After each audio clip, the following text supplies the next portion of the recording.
particularly an area of Terminal 2 and the tunnel into our central terminal area were affected. That area also housed airport-wide systems, which were also powering down as we were losing power. Our safety resilient systems, so the systems that power our safety critical operations like the runway lights, the tower, they all switch in as they should in the airport. But for all other functions, so the operationally critically systems, for that we rely on power from partners with whom we have resilient contracts or contracts for resilient power setups. What we then decided, when we had asserted the situation and started setting up our objectives for how we would solve this crisis, which is standard operating procedure that we do that, we set up the first objective to be back in operation by Saturday morning, normal opening at 04:30 in the morning. The second objective was to be back in operation before that. Now this is of course after we have secured the safety of staff at the airport, secured the safety of environment, and secured the safety of our assets and our borders. So after that, what are we setting out to solve? And that was to be back in operation by 0400 next morning, considering the severity of the incident.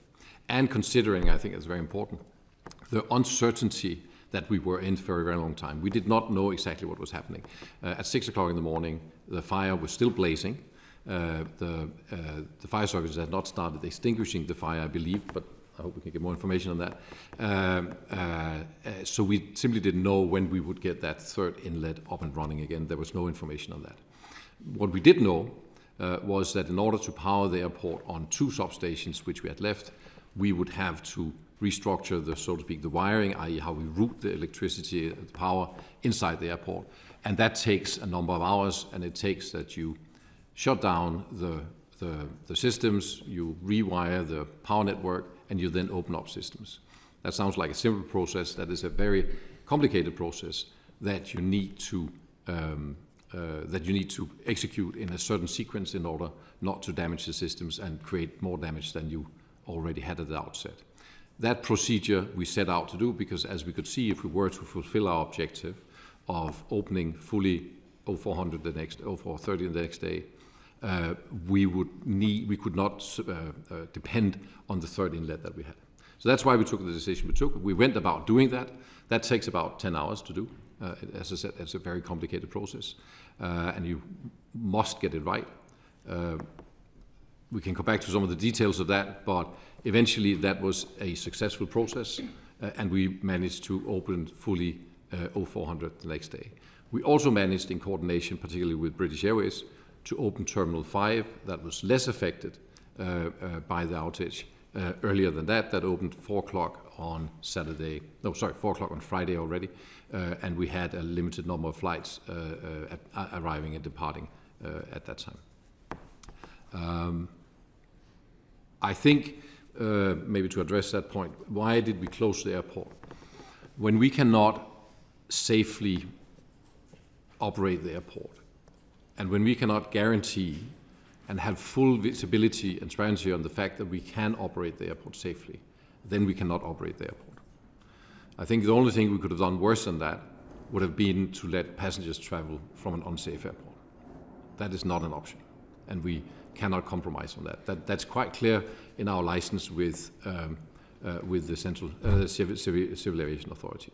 So it became quite clear that we could not operate the airport safely quite early in this process, and that is why we closed the airport. If we had not done that, we would have had thousands of passengers stranded at the airport, high risk to personal injury, gridlocked roads around the airport, because don't forget, 65,000 houses, other institutions were powered down.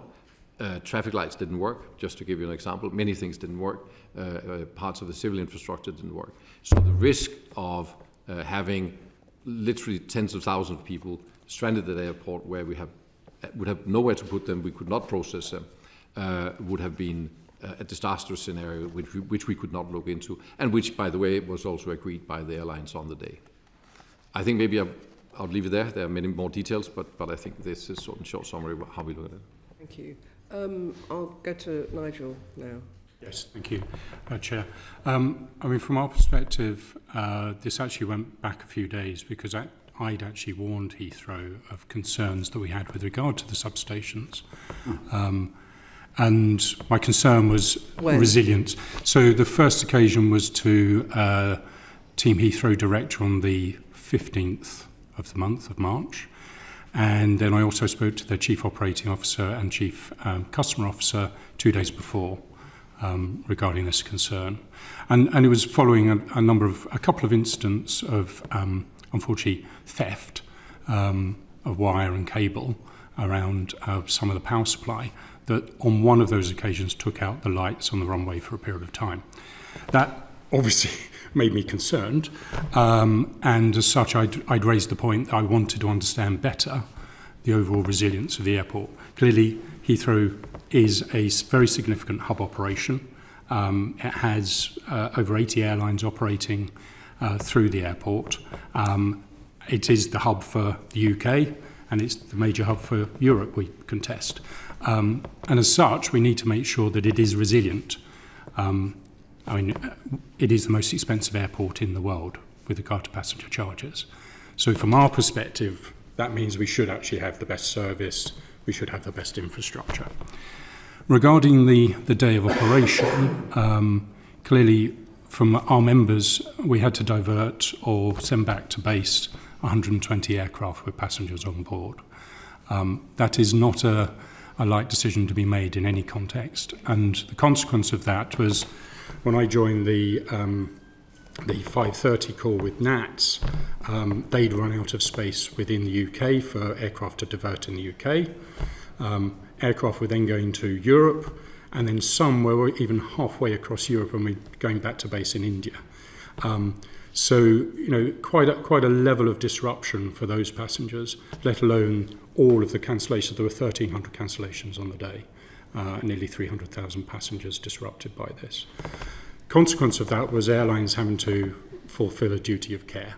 And as AOC, we are responsible on behalf of the CAA to send letters out to our members, make them aware of their duty of care, i.e. that they provide food, beverage, hotels where required, reflighting, refunds as appropriate, and make sure that the passenger can hopefully continue their journey either that day or beyond. Some of those that were landed in Europe, there were challenges with visas, lots of complications that weren't planned, obviously. And then a number of those aircraft and their passengers, or the passengers, were bussed back into the UK at the expense of the airline. So from an impact perspective, very significant. In terms of then running through the day, the biggest challenge was information. Because airlines, this is a global event. When you take out a hub like this, you've basically got ops controls, which are the basically managing the network for the airlines around the world, trying to figure out, right, what are we doing with our aircraft? What are we doing with our crews? But most importantly, what can we do for our customers and how will we serve them to recover their journey and manage the communications of that? So all the airlines take on that responsibility through their ops controls. To do that, they need information. They need information from Heathrow. Heathrow is very good at having community calls, and one of them in the afternoon I was involved in actually maxed out on Teams with 1,000 participants. Another one had over 800. That was the level of clamouring for information. We'd asked Heathrow to put out emails with a schedule of detail as to decisions made, impact, when further decisions would be made. I think we got one at 1,700, and we as AOC basically put one out after every one of the community calls, just to make sure information was getting out there. Heathrow does have a community app, you know, one on your phone that it's almost a scroll down of updates, but for global communication, that's not good enough. So you need to actually have more structure in the information. During the day, I planted myself into Compass Centre, Heathrow's ops control kind of area, and tried to convey to Heathrow the urgency of getting decisions made, information out. British Airways had let me know that T5 for them was operating and available to operate in the morning. They checked in with NATS that the runway was okay, NATS could operate effectively.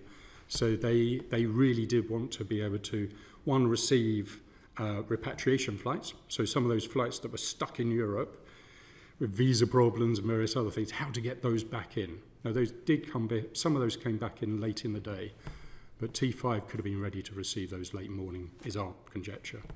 In addition to that, there was opportunity also to get flights out of T5, an opportunity for that. And we could have actually made further arrangements in terms of moving passengers, is my feeling.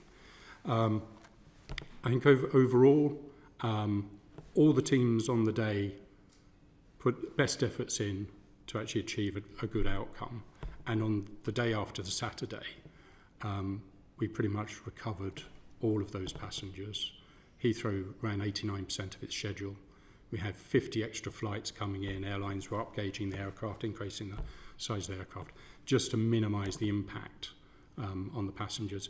And the view is that by Sunday, we'd cleared the backlog of passengers. Yeah, I mean, there's a lot of supplementaries that I think people want to ask, but I do want to let Alice and Eliane answer the introductory question. So, Alice. Thank you. And again, you know, this is a very rare and significant event, and we are very sorry for the disruption that was caused, very significant level of disruption. I thought it might be helpful if I just briefly set out the different roles. There's an analogy that often gets used with the roadways, so you can think about the transmission network, which I run, as the motorways doing bulk power transfer, and the distribution network, SSEN in this case, as the A roads and the residential roads that go right to homes and businesses and provide power.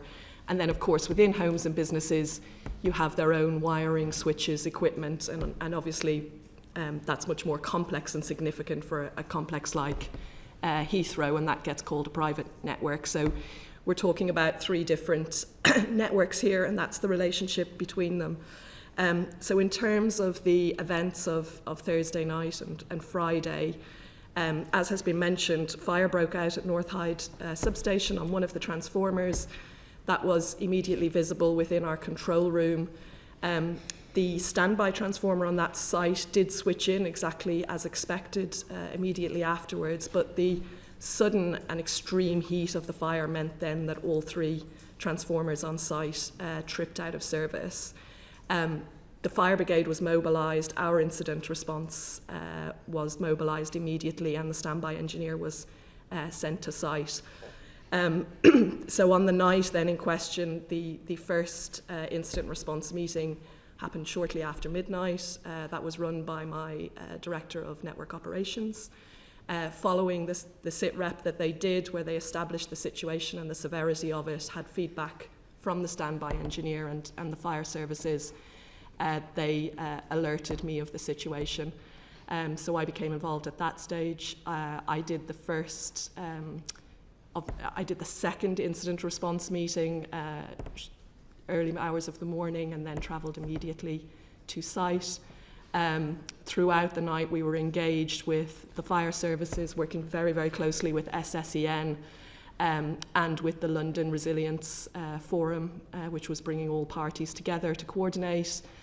Our focus was very much on ensuring the safety of the fire services and our team on site, making the equipment safe and dead to enable the fighting of the fire.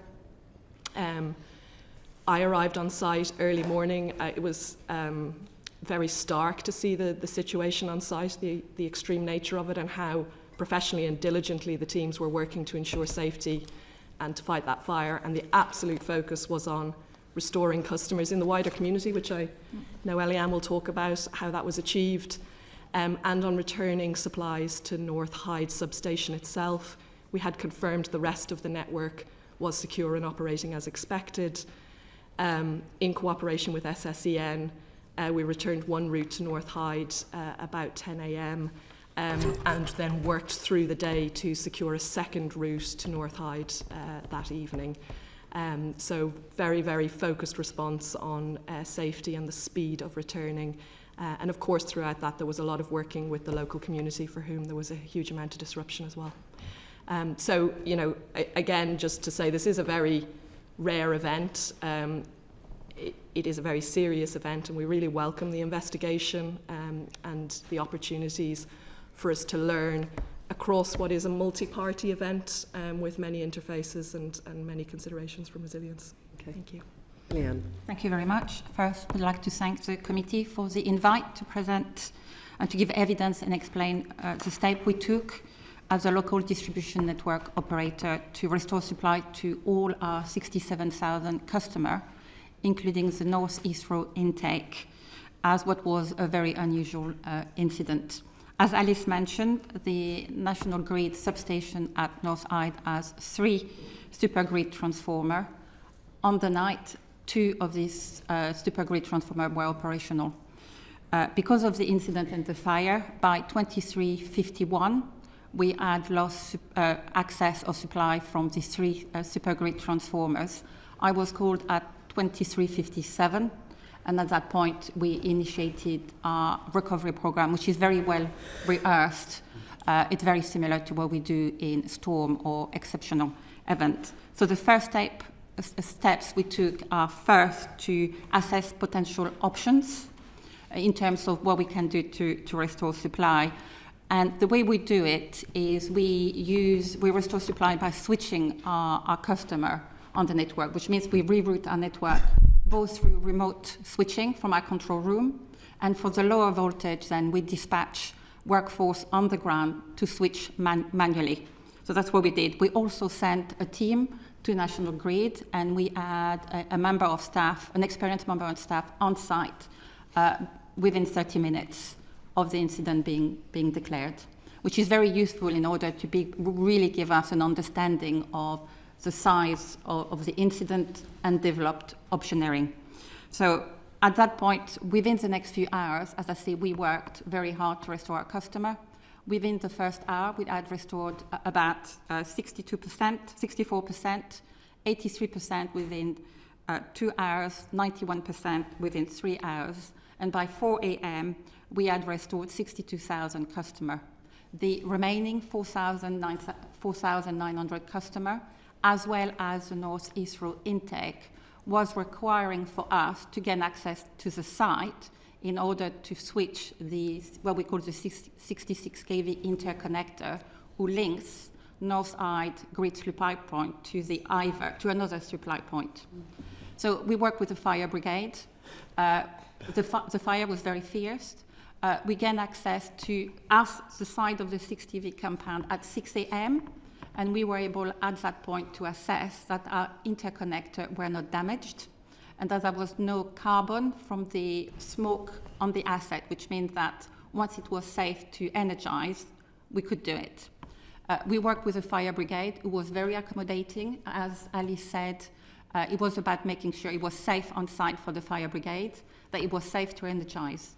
We were given permission to energize at 9:30 a.m., and at 10 a.m., we were able to start, actually 9:49, we were able to start energization of the remaining 4,900 customers, including Heathrow North intake. We spoke with Heathrow at 10 a.m. and offered them that connection. And then we worked through the day with Alice and her team to make sure that we could also reconnect one of the supergrid transformer, and that was done at 2:22 a.m. on Saturday morning. All our customers were restored by 22:27 on Friday. Okay, thank you. I'll let there you are, sorry. Catherine, do you want to come in, and then that may elicit some other questions from colleagues? Thank you. Yes, I was hoping just to ask Mr. Woldbye, would closure under these circumstances always have been part of the plan? In the circumstances where we cannot secure the 100% safe operation of the airport, yes. And more specifically in circumstances where you'd lost this degree of power. I know that you've kind of leapt ahead to the assessment on safety, and I understand that. But with this much power, do you think that it was always going to be the case that you would have had to close? Yes, we have 3 inlets. As I said, they each power a part of the airport. So it's not that we have 3 inlets that then power the entire airport. We have 3 inlets, and they each power a discrete part of the airport. They have the capacity of 32 megawatts, 42 megawatts, and 70 megawatts. The one we lost was the one at 70 megawatts, so by far the biggest. That powers primarily Terminal 2, 400 buildings, and our parts of Terminal 4, and our the CTA tunnel that you go through to get into Terminal 2 and 3. So critical parts of the infrastructure. Part of that is also buildings that house systems that are airport-wide, like CCTV, some of the fueling safety systems, and safety locking systems for doors, so security systems are there, and they were at least momentarily lost. So they are airport-wide systems, and when we cannot guarantee that all systems at the airport are working the way they should, there is no other way. We cannot guarantee the safety of passengers when we cannot process them, so no security scanners, no baggage systems, and so forth, right? So there's no way we can operate the airport safely. We heard from Mr. Wicking some queries around Terminal 5. Do you feel that some of the terminals might have been able to be opened safely, or at least be able to be reopened sooner? I think that is one of the reasons we have instituted the Kelly Review, is to establish exactly that.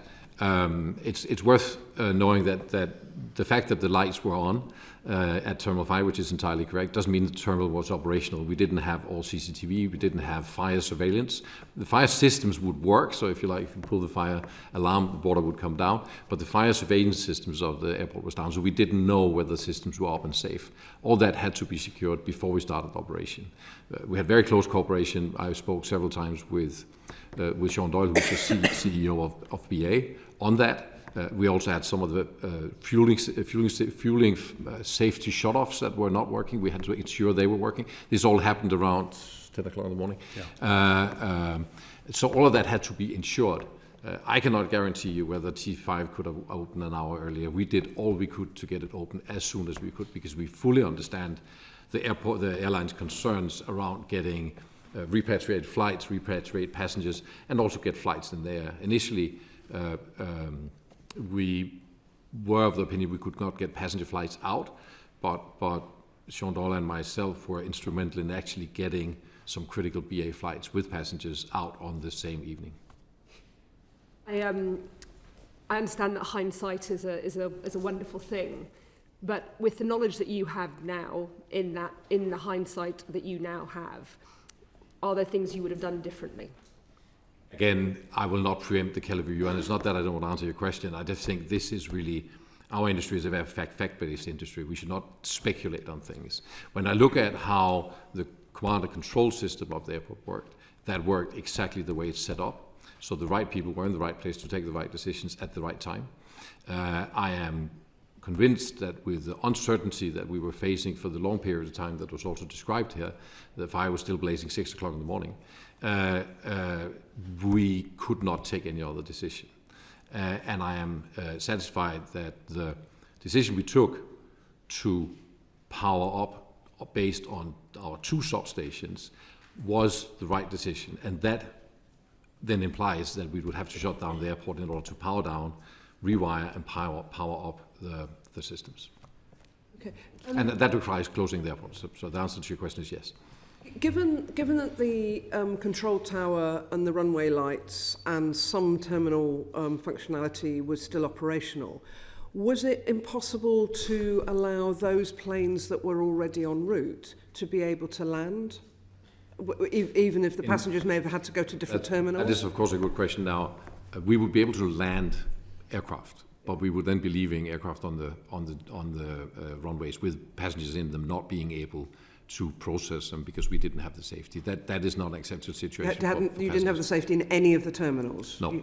Not we didn't have the processing capacity we needed. So sending, and when we go out and close the airport, then the airport is closed. And that was a decision taken considerably earlier. So no. And do the airlines, what's the airline's view of that? I think from an airline perspective, initial decision being made, there is a level of understanding that a decision had to be made. But there should have been constant review of that decision, particularly as we realised fairly early on T5 and the runway were available, and those flights could have been brought in. Even if we had to manually operate those flights and receive them appropriately that way, that could have been done. And certainly in terms of resource, we had checks in with Border Force during the day, and they had full resource capability and availability to handle operations coming in. So Was a conversation had between Heathrow and the airlines on that very point, or was it too late by then? So we were raising the point of allowing aircraft to come in early. In terms of the 120, that was too late. Decisions had to be made in terms of redirecting and repositioning those aircraft. In terms of then taking some of those that had been diverted and bringing those back as repatriation flights quickly, we were constantly kind of pushing for that for that to take place as soon as possible. And clearly that eventually happened later in the day. But by then, most of the airlines had made decisions with regard to busing, hotelling the passengers, etc. So it's kind of almost too late to then make the operational decision to bring them back in later in the day. Okay. So, you want to come in? Thank you. Just want to rebind back to the introductory comments, if you don't mind. So Alice and Thomas, both of you stressed that this was a really low probability event, but when I think back to my university days, it's low probability, really high consequence though, really high consequence. So but was it on your risk register? Was this something you had planned for?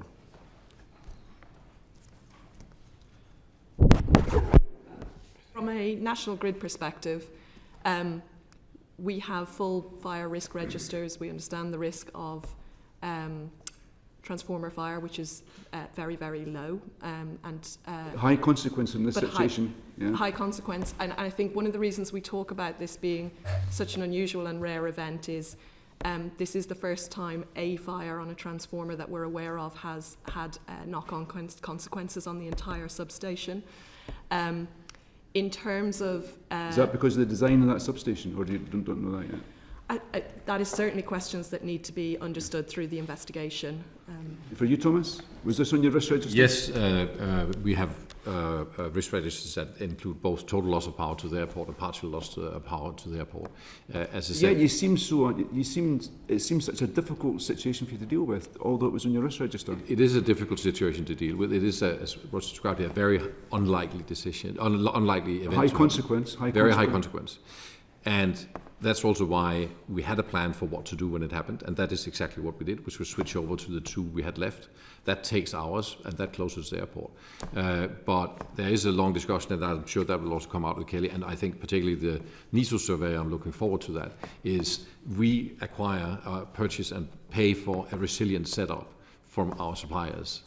Are we then also supposed to have a setup next to that? Then we would have to have a whole power station at the cost of billions for the airlines at our place. So, but your suppliers are just contractors. Ultimately, you're responsible for running off the airport, and it's up to you to make sure the contracts you have with your suppliers are correct. You can't just say, "Well, we're passing this on to our suppliers." I fully agree with that. Yeah. I fully agree with that, and those are also the contracts we have in place. We have our contracts with SSCN are for the three individual inlets. They are for resilient power setups, which include parallel supply lines, which include three very, very big, as I understand it, transformers at the end of it. That what happened should not happen, as also just described. But we have to rely on the contracts we have. And I think the NISO survey, and I think that's a discussion for later, should say, should we have further resilience? But that, of course, comes at a very high cost. And that is the discussion we have to have with airlines, because we cannot make investments without having airlines. So I'm not trying to pass any box here. I'm just making clear what are the responsibilities we each have. And yes, we had a scenario for that, and that was the one we played out. Having all three transformers going down and the inlets going down at the same time gives us the consequences that we saw. Doesn't sound like resilience, though, doesn't it? Yes, and that is clearly my concern. This is already the most expensive airport in the world.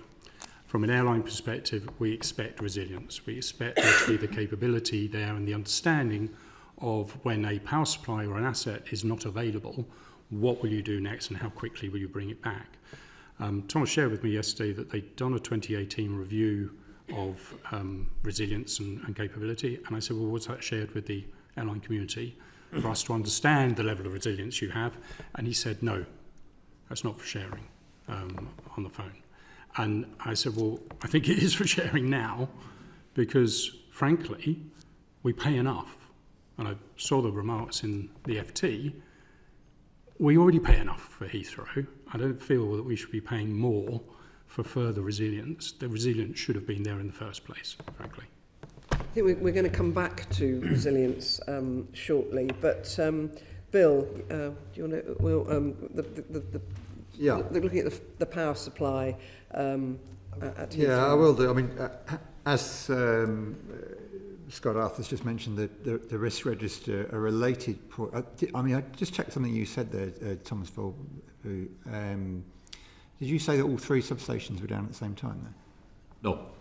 Okay. I'm glad we cleared that. One substation. Yeah. No, I thought I heard you say it, and that wasn't. I'm glad you. Transformers. I thought I would give you the chance to clear that up. Your 2024 annual report doesn't refer to electrical infrastructure or substations. Was it a mistake not to include it in the report? I think that is a relevant question. I think there are many things we conclude our report. We have many systems. We have fuel systems. We have other systems that are not mentioned. There would not be a particular reason to mention that in our report. Well, we're talking about this very, very serious incident, aren't we? And that's the one that we need to focus on today. So you accept that was a mistake. Okay, thank you. The airport was down for a lot longer than railways or domestic customers. Is it reasonable for airlines and passengers to expect that as far as a single electrical substation would not be sufficient to cause a full closure of the airport? That's probably a question for each of you, but Thomas Woldbye, perhaps you could have the first go at it. The way our resilience works is that for our safety critical systems, that would be our tower, runway lights, our control center, we have immediate backup that is based on uninterrupted power supply with batteries and transformers to make sure that in an emergency we can take, for example, take down an aircraft. These are regulated areas where we have to have our own backup. When we come to the remaining part of the airport, so the passenger operation part of the airport, we rely on resilience provided by our suppliers. As we do for fuel supply, we don't have our own fuel production. We have a fuel supply that can be interrupted. As we have a water supply that can also be interrupted. For the for the power supply, we have and have contracted specifically a resilience setup. We pay £135 million a year for energy and the resilience setup we have with our suppliers, which includes, as I said, backup transformers, parallel lines into the airport from 3 different substations. So all of that is supposed to be resilient, and as we also heard, this is unprecedented, and this should not happen. And there is a question about, where should the resilience lie? How far back up the supply chain do we need to go to provide resilience over and beyond what is already in regulation and what has been agreed with airlines? And as far as I'm concerned, it's not about paying more for the airlines, but there's a discussion with airlines because as regulation works, we cannot make additional investments without consulting and get approval from airlines. I think we've got the message. Nigel Wicking, what's your view on whether this was reasonable? So my view is twofold. One, I think there's a resilience of supply into the airport, and clearly we need to have assurance that there is a sufficient power should one of those supplies go down. And recognising this was a fire, there could have been any number of events that could have caused one of the substations to go down. That obviously also is on the security register, etc. My other concern also, though, is within the airport and the resilience and the contingencies for transferring that supply. Should one transformer go down, how quickly can you reroute the power? Which I believe is kind of Heathrow's responsibility, possibly with SSEN, but that was what took time. It was that rerouting that was the concern, and a decision to do that at 6 o'clock in the morning, I felt was too late relative to recognising the power suppliers were making decisions literally within half an hour of the event, recognising the impact.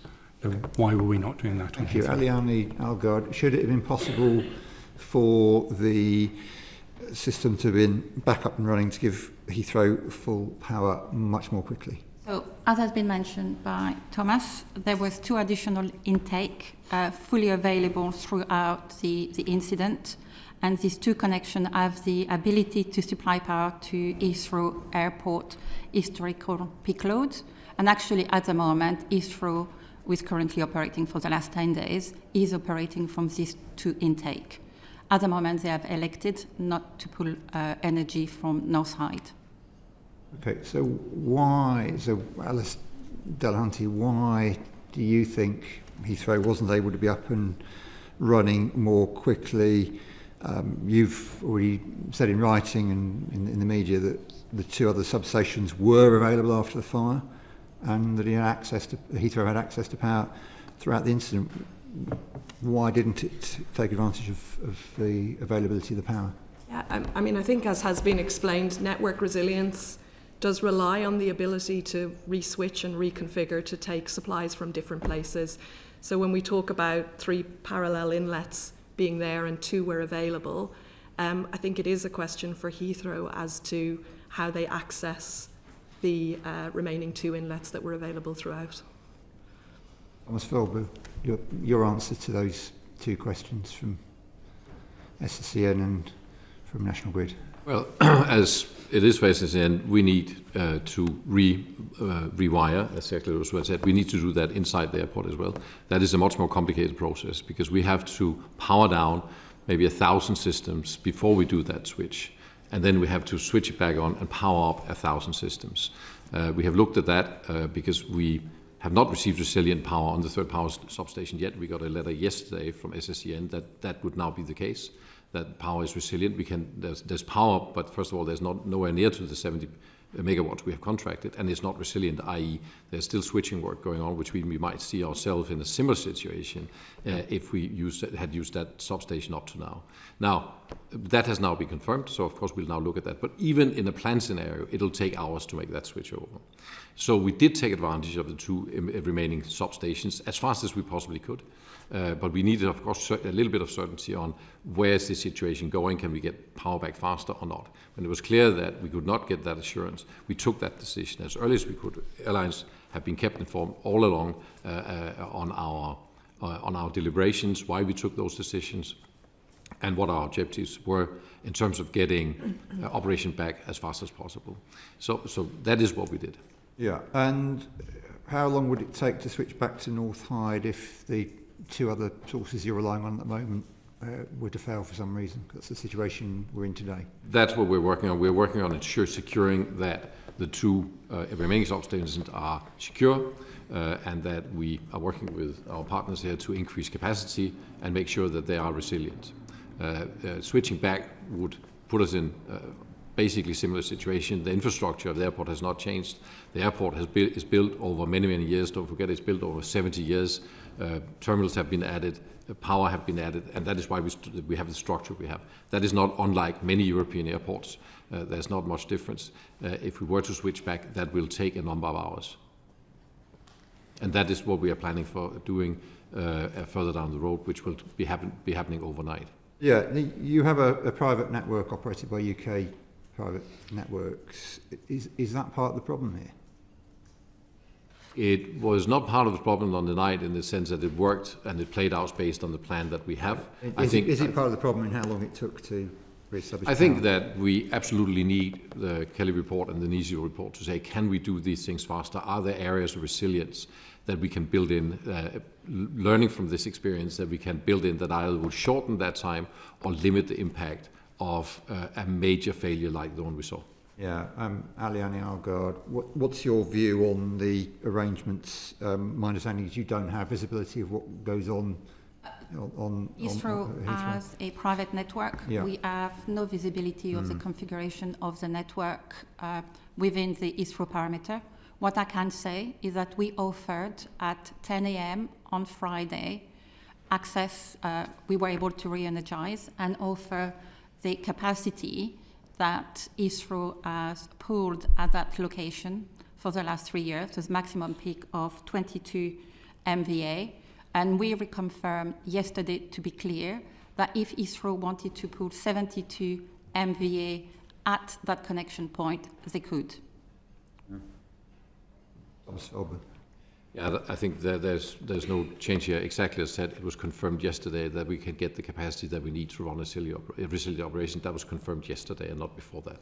So that's hence the reason we took the decisions we took, and I think those were the right ones because it enabled us to meet our objective with the airlines of operating the airport 100% by 0:40 on Saturday morning. Had we not done that, that would have been at risk.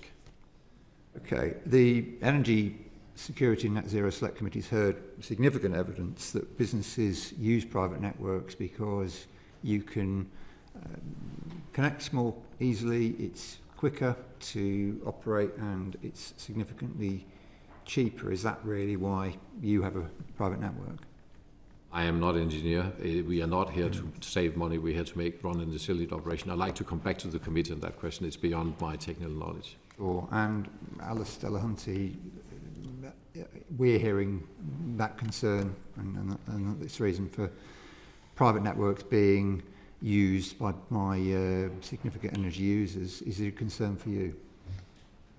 I mean, I think as I described, there is various different networks involved here. Private networks are not unusual. I think it gives businesses flexibility, and it is for them to understand if those private networks are meeting their needs and requirements. Okay. Chair, I'll have other questions later, I think. There are some other questions, but that might come up in answers to subsequent questions. So I'll go to Alex. Thank you, Chair. So I think we now understand that backup generators were working as expected, that by the morning there was access to power. But you keep telling us it takes 10 hours to rewire everything.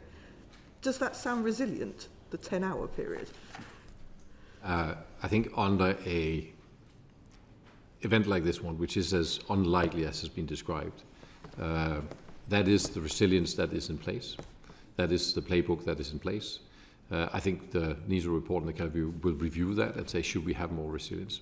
But that will come at a cost. It is so that we have the regulatorily required resilience in place for our safety systems. Beyond that, we rely on partners, as we do for many other things in the airport. We have to remember that there's not endless, seamless switchover for everything in the airport, and also not in an unprecedented event like this one, which should not happen. And we are still at a stage where we don't know why it happened. And to anybody, what would the cost of full power, or would the cost of full power resilience be worth it? Should we start at the end?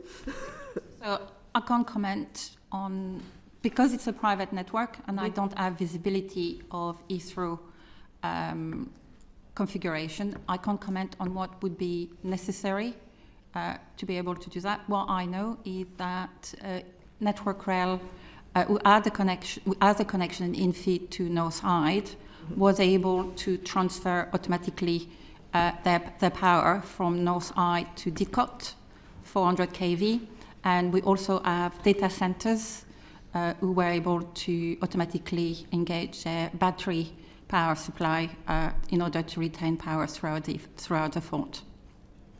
Thank you. I mean, also, not for me really to comment on whether it's worth it for Heathrow, but what I would say is, and they're not connected directly to the transmission network, but we do build our network to what are called the security supply standards, security of supply and quality standards. Those set out the level of resilience in the network. There are options for customers to go over and above that, and those costs would be considered in the round in terms of benefits to consumers more broadly and to the customer.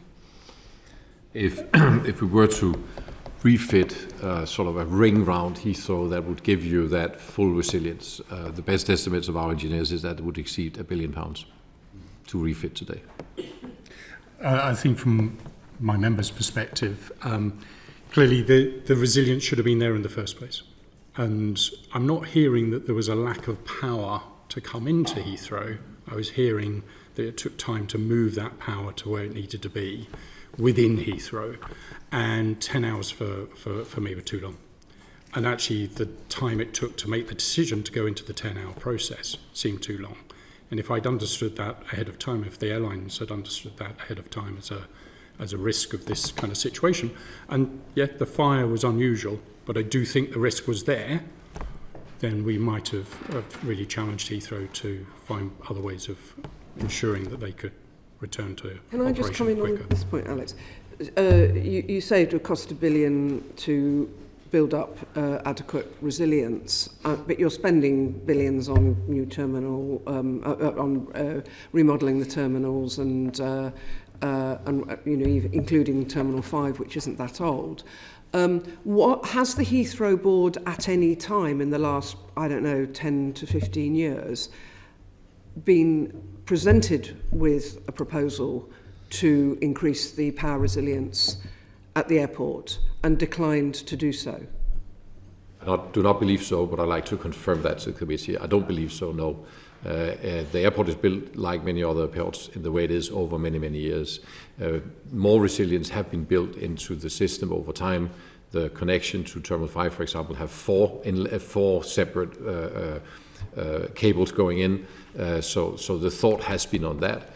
Also in connection with a possible third runway at Heathrow, has it been thought about, could we increase resilience as part of that process? And of course, that we will continue to do. But I think it's important to note that it's easy to ask for resilience. The cost of full resilience Heathrow for all operational systems would be very, very high. And I don't think it's something airlines could expect to be there. It's never been asked for, and it's been very clear what our service levels were.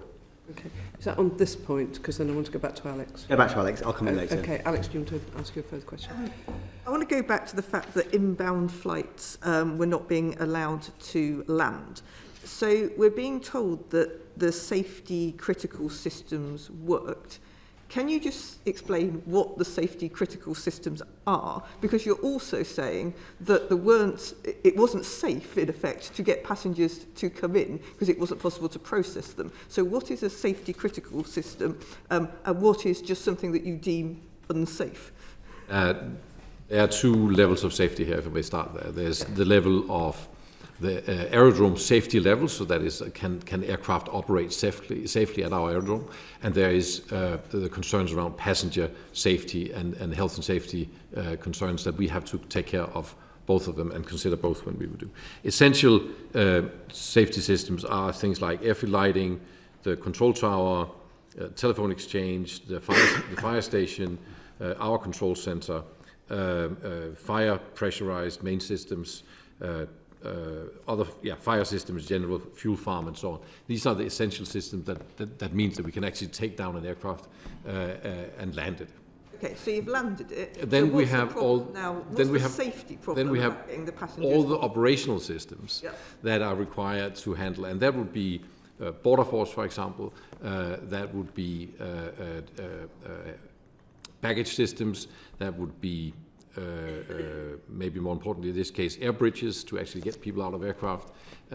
So all the things that you see in the airport every day, lighting in some cases, emergency lighting was on in Terminal 2.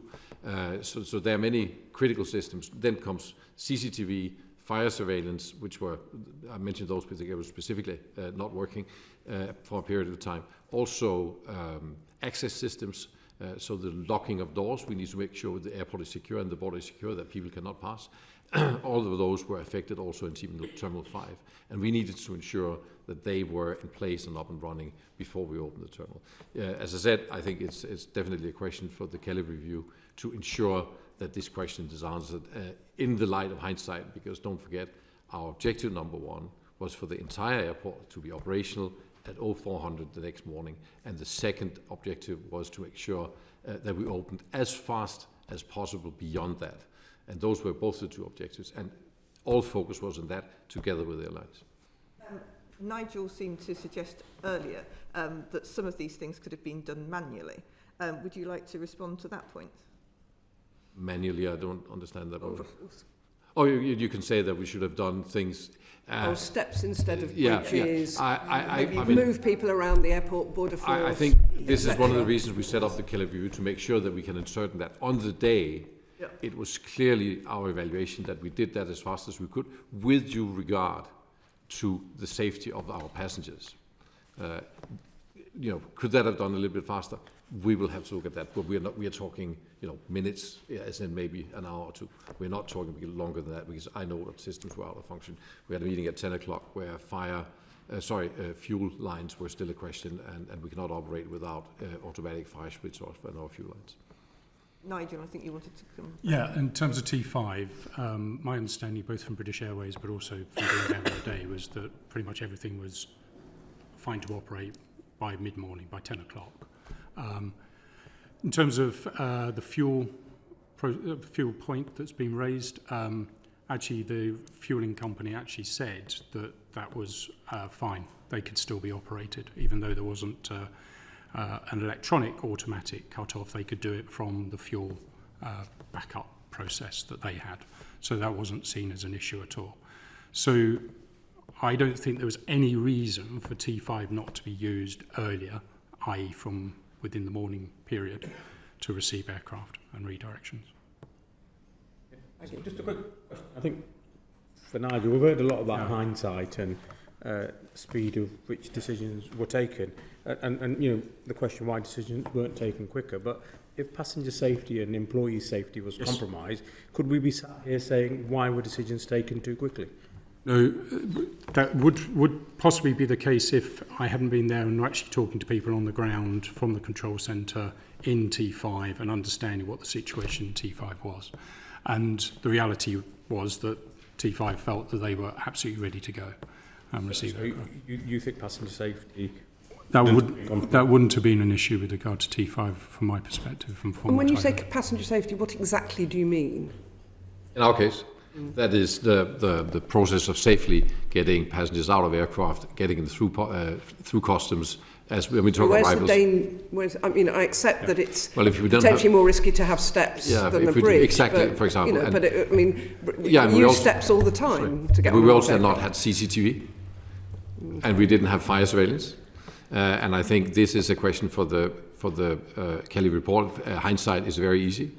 Don't forget, we have to ensure that all systems are not just seen to be working, but are actually tested and working. And I know that the lights were on a T5 and it looked as if it worked, but there were systems not working, and we have to make sure that these systems are working. This decision are taken by our incident commander, who is trained for this and whose responsibility it is on a personal level to make sure that works. It is not about saying, well, it looks as if it works, we like to operate. These are serious concerns, and we need to make sure they work. And we are, as we talked about, at 10 o'clock, at the meeting at 10 o'clock, it was reported that fuel valves were not working. Now, we are then talking that we declared it opened at 2 o'clock, so we're talking hours here. This is an evaluation. As you say, if we have gotten this wrong, we might be sitting here today having a very different discussion about why people got injured. And I think it would have been a much more serious discussion. So there is a margin within which our people have to take very serious safety decisions. And that is what they are trained for, and that is what they do, and that require that every single system is up and running, tested, and safe. Okay. Elsie, you've been waiting, so your turn. Thanks, Chair, and thanks to the panel so far. This has been really interesting. For context, my constituency is nowhere near Heathrow. It's Hayward and Middleton, so Manchester Airport is of particular interest to my constituents and to the Greater Manchester region as a whole. So this incident made me think about what the consequences might be for my constituents and passengers across the northwest of England were a similar event to occur there. It would be really good to understand what you think we can learn from this incident if we're to avoid another mass power interruption, and also what the consequences might be elsewhere in the country. Could this have happened at other similar airports? Keen to hear from each of you if you've got a view on this. Nigel, perhaps you might want to start. Yes, thank you. From my perspective, I think the most important thing is actually having transparency of the risk register, and is this understood to be a risk? And from there, what is the resilience and the business continuity and contingency plans to address such an issue occurring in terms of power supply to an airport? Thank you. Thomas? Yes, I think we should definitely use this opportunity. We have made a short review of airports in UK. They all have the similar setup as we have, hence similar risks. I think we need to use the outcome from the Kelly report and these reports to say how can we improve that. We'll be happy to share those learnings, of course, with other airports to ensure that we overall have the most resilient aviation system that we can have. Absolutely. Thank you. Alice, Eliane, I don't know if you have a view on this. I mean, it seems, excuse me, it seems very clear there is a higher degree of cooperation and visibility needed through the various parties. We do, as a matter of course, if we need to do maintenance and we know that's putting an airport at an elevated risk, take a lot of additional mitigations, etc. But I guess what we need to do now, and would expect that also to come through the investigation, is really ramp up that level of cooperation and visibility of the options, configurability, protocols of the various different parties involved. Would be very similar comment to Alice. If I can't comment about Manchester, but we have two other airports on our south license, which is Southampton and Bournemouth. We understand their intake. We are liaising with them to support, to review and support them to better understand their business continuity plan. We do that as a matter of course, for example, with hospital who connect into our network, and we're always available to advise, to provide insight into what to do, what can be done in terms of driving better business continuity. But we're looking forward to the review in progress to make sure that we learn from them and share the learning. And we're welcoming the opportunity. Thank you. And this might be a question for Nigel, Alice or Eliane, but Thomas, you're obviously welcome to come in as well.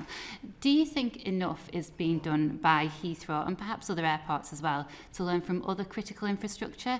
So, for example, data centres which do have sort of readily available backup sources. Nigel? Clearly, from our perspective, we've heard about the data centre reports in terms of the speed of switching. I was interested in terms of that rail example, in terms of the speed of switching. So I'd want to understand better as to where the opportunities lie in achieving that. Clearly, as I've said before, though, we already spent a heck of a lot of money on Heathrow. So I wouldn't be seeing this as an opportunity for Heathrow to kind of get another £1 billion on its regulated asset base. Does anyone else want to comment on that? I think it's definitely an opportunity we need to look at. I think objectively there are fora for infrastructure and so on, but this is something we should take the opportunity to learn. I think, just at the comment, you cannot compare Heathrow Airport to a data center. It is much, much more complex at the airport than a data center, which runs a fairly generic and sort of consistent operation, whereas we have thousands of different kinds of systems, including mechanical systems that have to work and so on, and that is just a more complex operation, and requires, don't forget, just for Heathrow, we use as much energy as a small city all the time. Perhaps the only, data centres might not be the only example. Sort of the chair of the National Infrastructure Commission, you might have seen recently, suggested that we should be ensuring that resilience is built into lots of, significant infrastructure by embedding national resilience standards across the board, whether that's digital or energy or transport infrastructure. I wondered if you had any thoughts on whether more government oversight might give more confidence to passengers and operators about, a level of service that they can expect. This was obviously a very rare incident that happened, but do you think something like that might be useful? Alice, I don't know if you want to come in on that one. Yes, I mean, reflecting on your last question as well, I mean, for those that connect directly to the transmission network, we tend to have quite focused discussions on resilience and opportunities. And I think, last year, as part of the National Energy System Operator coming into government, they set up what's called OREM, the Office of Resilience and Emergency Management. And, I think there is a real opportunity there to look more holistically, especially as the uses of electricity are changing through decarbonisation agendas, etc. The lines of the lines of the industries and those using energy are blurring, and therefore there is this opportunity for far greater collaboration, visibility, full system looking at the resilience question. Sorry, just a final bit from me. Has anyone else got a view on this, about whether this can be left entirely to the market?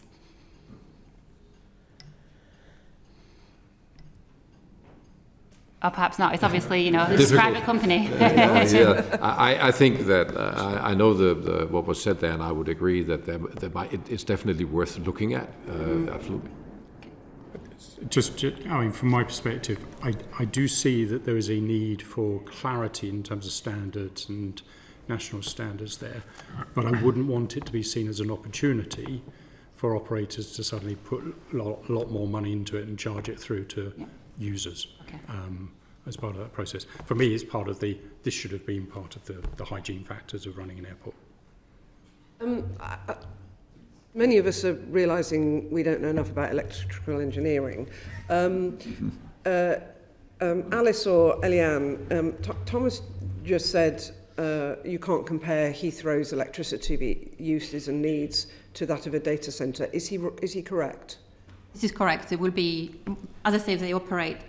Heathrow will be like a mini grid, and therefore they will have to. That's why they have, I believe, a private network operator supporting them to manage that network. As I say, I do not have visibility of how the network is configured. We are very clear, like for transmission, we operate to very clear standards in terms of level of resilience to our asset and substation. And I can confirm that all of our sites, which feed into 3 intake to Heathrow, are operating to well above the national standards. Because the data centre that's very near North Hyde substation didn't go down because it had built-in resilience, and there was no what we would call a power cut there, that I understand that's because data centres build in that higher level of resilience. Is that easy for Heathrow or an airport to compare to do, or more tricky because as Thomas said, it is a more complex system? Could you give some sort of layperson's explanation on the difference? I mean, I think Heathrow's engineers will be much closer to the complexities of their own private network, but I think in very simple terms, this is a difference between sort of new build, single use of power, and retrofit to something that has evolved and been built over time and is over a very large space. So it's a complexity of retrofit versus a new build. Is a very distinct difference between the two cases. It's more which generation it is as opposed to the technical difference between the two, or is it a bit of both? Well, I think the other thing that is different is that data centres have, not to oversimplify data centres, but they have one use for their power in one compound, as opposed to, I mean, I think you referenced 400 buildings, many different systems. So I think there is a different level of complexity and diversity of the assets you're dealing with in an airport versus a data centre. Did you want to come in? Yeah, thank you, Chair. But I can see how, having the capacity within the airport perimeter or the resilience to always operate no matter what, like a data centre, would be incredibly expensive. But I guess falling well short of that, you could build into your systems, Thomas, to have capacity to receive flights at a much reduced level, perhaps to cater for the flights that are really close to the airport so they're not having to divert long distances, etc. That is a kind of halfway house, isn't it? So it's not about having this bare minimum service. You can operate at some reduced capacity which meets the immediate needs, some skeleton level of activity. Is that being considered, or is that possible? I would understand what I mean? Perhaps just having Terminal 5 up and running quickly. I would not rule it out. I think that is definitely a question we should ask in the Kelly review. It's also in line with the 5-point plan that I mentioned later, that we will go into that, and are there areas where we should find sort of a halfway house, as you call it, and we will definitely engage with also our airlines on that. And I'm not going to talk about money all the time, but that comes as a cost, as was also said. Retrofitting a full resilience would be hugely expensive. We can obviously have that discussion. We want to do what our customers want us to do, and that is what this is about. And the failure is hugely expensive as well. But the problem is that the failure that occurred is hugely expensive as well, both to the airlines and to the many people who are on business trips, etc. Entirely right. And when we talk resilience, in general, will always be a balance between the level of resilience and the investment that goes into it. And that is a risk evaluation, which is not 100% science. Sorry, I got distracted. Bill, you wanted to come in? Yeah, thanks, Chair. I just wonder whether there are other airports elsewhere in the world, perhaps much more modern ones, that have this greater degree of resilience. I know one, which is Hamad Airport in the Middle East, which is a brand new airport with a very high level of investments. It's a much smaller airport than Heathrow, but I know of that one. Yeah, and But how long has it been operating? Sorry? How long has it been operating? Oh, I don't actually know, 8 years, 10 years. Years, okay. And have you looked at it as to see what lessons you can learn from what I think is implicit in your comment that it's best in class? Yes, we will do that. We have. You haven't done so far? No. That would have been a good idea, wouldn't it? Okay. I've got some more. All right, I'll come in after your one then. Okay. Questions. Eliane, Algaard, you mentioned again the fact you can't see behind the connections. Should you be able to? I think there it's about respecting the fact, like Alice was explaining, so you had a transmission network, a distribution network, and then you got private network. I'm not sure if we go back to the analogy of using the house, so that it should be right for me to go to have visibility of, let's say, a property to see what you're doing in your own house with your own wiring.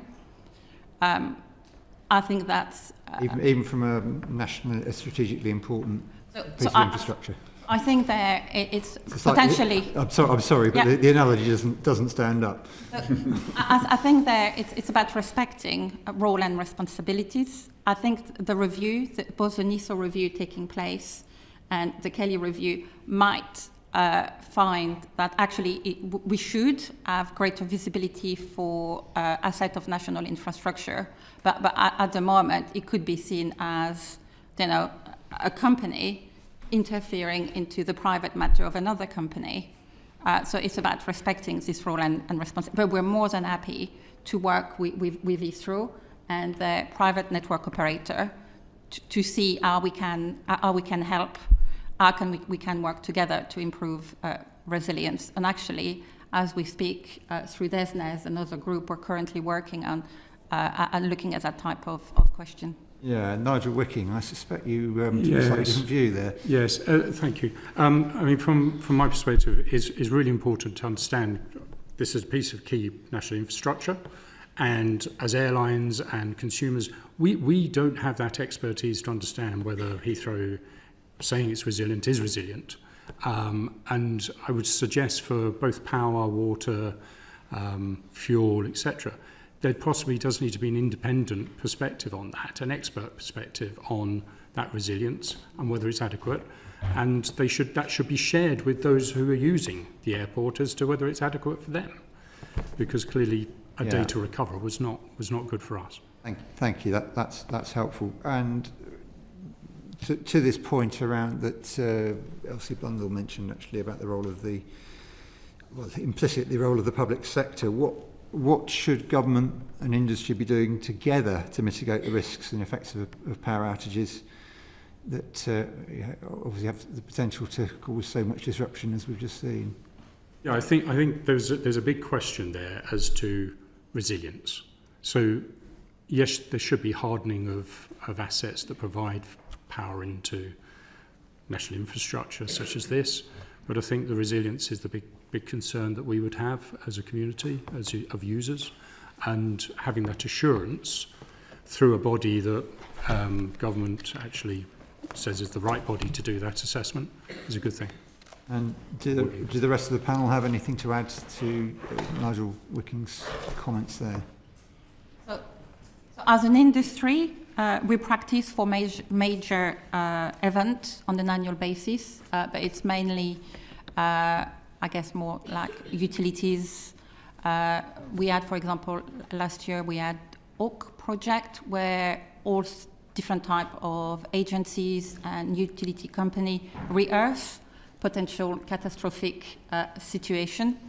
Potentially what we need to do is to look at involving more private network in this type of discussion, and I'm sure that something we will review as part of the NISO review to say when a private network like Heathrow, who is recognized to be critical to the UK, should be included in that type of rehearsal. And Alice Delahunty. I mean, I would absolutely agree, and I think these are the important questions that will be asked through the reviews that are done. I don't think there's easy, obvious answers around, for example, your previous question of visibility into their network. But what is really clear here is the need to create that cooperation and the understanding of the reliance on each other and the impact of each other's actions. And, you know, as Eliane said, there are lots of well-established industry processes within the electricity networks and the system operation for dealing to responses, but extending that further into users and their role in those exercises is likely to be a helpful extension. Yeah. And on that, I mean, that was point 4 of my 5-point plan that we'll put in motion, is exactly that, strengthening our collaboration with our external partners, including SSEN and National Grid. I must say that I believe that actually SSEN engineers have quite a lot of insight into our power networks. I know that cooperation has been very close both before and after this incident, but I'd like to come back to the committee to clarify that point. On the point of resilience overall, I agree that I don't think there has ever been held anything back from our airline partners as far as our resilience is concerned. They know our operation really, really well. Any investment that goes into Heathrow is prioritized by airlines, and it is approved individually and specifically by both airlines and the CAA for every single pound we invest. So there is full transparency. Well, perhaps both SSEN... And if that has not been the case, I'll be happy to make sure that happens in the future. Yeah, look, perhaps both SSEN and Heathrow can confirm this point about how much visibility there is, because you've contradicted each other there, I think. But I won't ask you to continue. Can I also, should the electricity infrastructure be critical national infrastructure where it is supplying such a major transport network? Sorry, could you repeat the question? I didn't hear the first part. Should the substations, should the supply into something as significant as Heathrow be critical national infrastructure, regarded as such? I think that given the fact that Heathrow is critical national infrastructure, it would make good sense, and maybe the NISO report can look into that, good sense to say, so which critical supply chains are then potentially also critical national infrastructure, to make sure that there are the right level of resilience. Yeah, I mean, I'm assuming it's not currently at that status. The transmission network is critical national infrastructure, yes. Not the substations. As far as the transmission substation, I'm unclear on whether distribution... Or specific substations because of the importance of certain... The three we're talking about are they critical national infrastructure? We consider the transmission network as a whole critical national infrastructure. And we work with government on the security levels and the standards associated with that. So as far as you're concerned, the substations are? Yes, right. Yeah. Okay, thank you for that. Can I just confirm... Maybe to build on that? Yeah. There is also a delivery obligation from the power networks to Heathrow. There are various levels of priority, and we are a priority one, and that is the confirmation we got yesterday morning from SSEN that we would be prioritized. We have not had that before, and that's why we have not used the third inlet before now.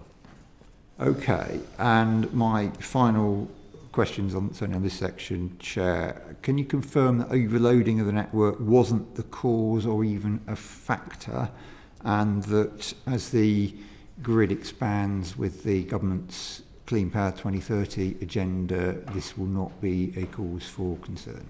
Yes, I can categorically confirm there was no overloading or overcapacity in the area. The topic you hear discussed is the long lead times to connect, because it takes time to build up capacity, and that is what you hear discussed. There is currently absolutely no question but that there is sufficient capacity in the area. Yeah, and there's no overloading because you're under pressure to make those connections? Absolutely not, and certainly not in the middle of the night at the time of this incident. We were well below capacity across the entire network. Yeah. I can confirm, we've checked, the distribution network was operating at less than 30% of its maximum capacity of North Side substation. Okay, and likewise, you have no concerns around future grid connections and the effect they will have? Exactly as Alice expects, we operate within very rigorous standards in terms of what we can allow to connect onto the network to make sure we protect existing connectivity. Okay, yeah, because from West London we've known for some time that the grid capacity challenge is affecting new developments, but thank you for clarifying that it wasn't a factor in this incident. But actually, for Heathrow, given you're part of the West London development pipeline, you're increasing, you're building out at the existing Heathrow terminals, and obviously you've got plans to build a third runway and another terminal. And you're a major member of West London Business, which is the organisation which has been pushing on this issue for some time. Are you concerned that there's sufficient capacity for expansion? The short answer is yes, we will need more power at Heathrow Airport, and we are planning for that. We will need more power for the green transition, and we'll need more power for a third runway. We have already applied for a connection to the national grid directly. That was done a few months ago, and we have paid our fees. I understand the waiting time is about 7 years, so there's a long waiting time. We will need about double the amount of energy that we have today to accommodate the projects that we talk about. Okay. And would that having additional energy also reduce the chance of an outage such as you had the other week? There were already in the previous, if I can call it that, third runway project, thoughts about how we could improve resilience in various areas as building out when we make these big investments, and that will naturally be the case again, yes. Okay. I've actually got one more question, sorry. Yeah, I'd forgot. The Joint Committee on the National Security Strategy published a report in 2022 saying that power outages have the potential to cause widespread economic and societal damage. Have any of you been looking at the work of the JCNSS? And Heathrow in particular, did you consider its findings? I don't know exactly that report. I'm sure we would have people looking at it. We have looked at many other reports that I can quote from, but not this particular one. I don't know it. But it is true, and we have also had a report from, that we have considered, which was the, let's get the right one here, which is a sort of similar concern that is brought up, that has been considered, and which I, by the way, agree with.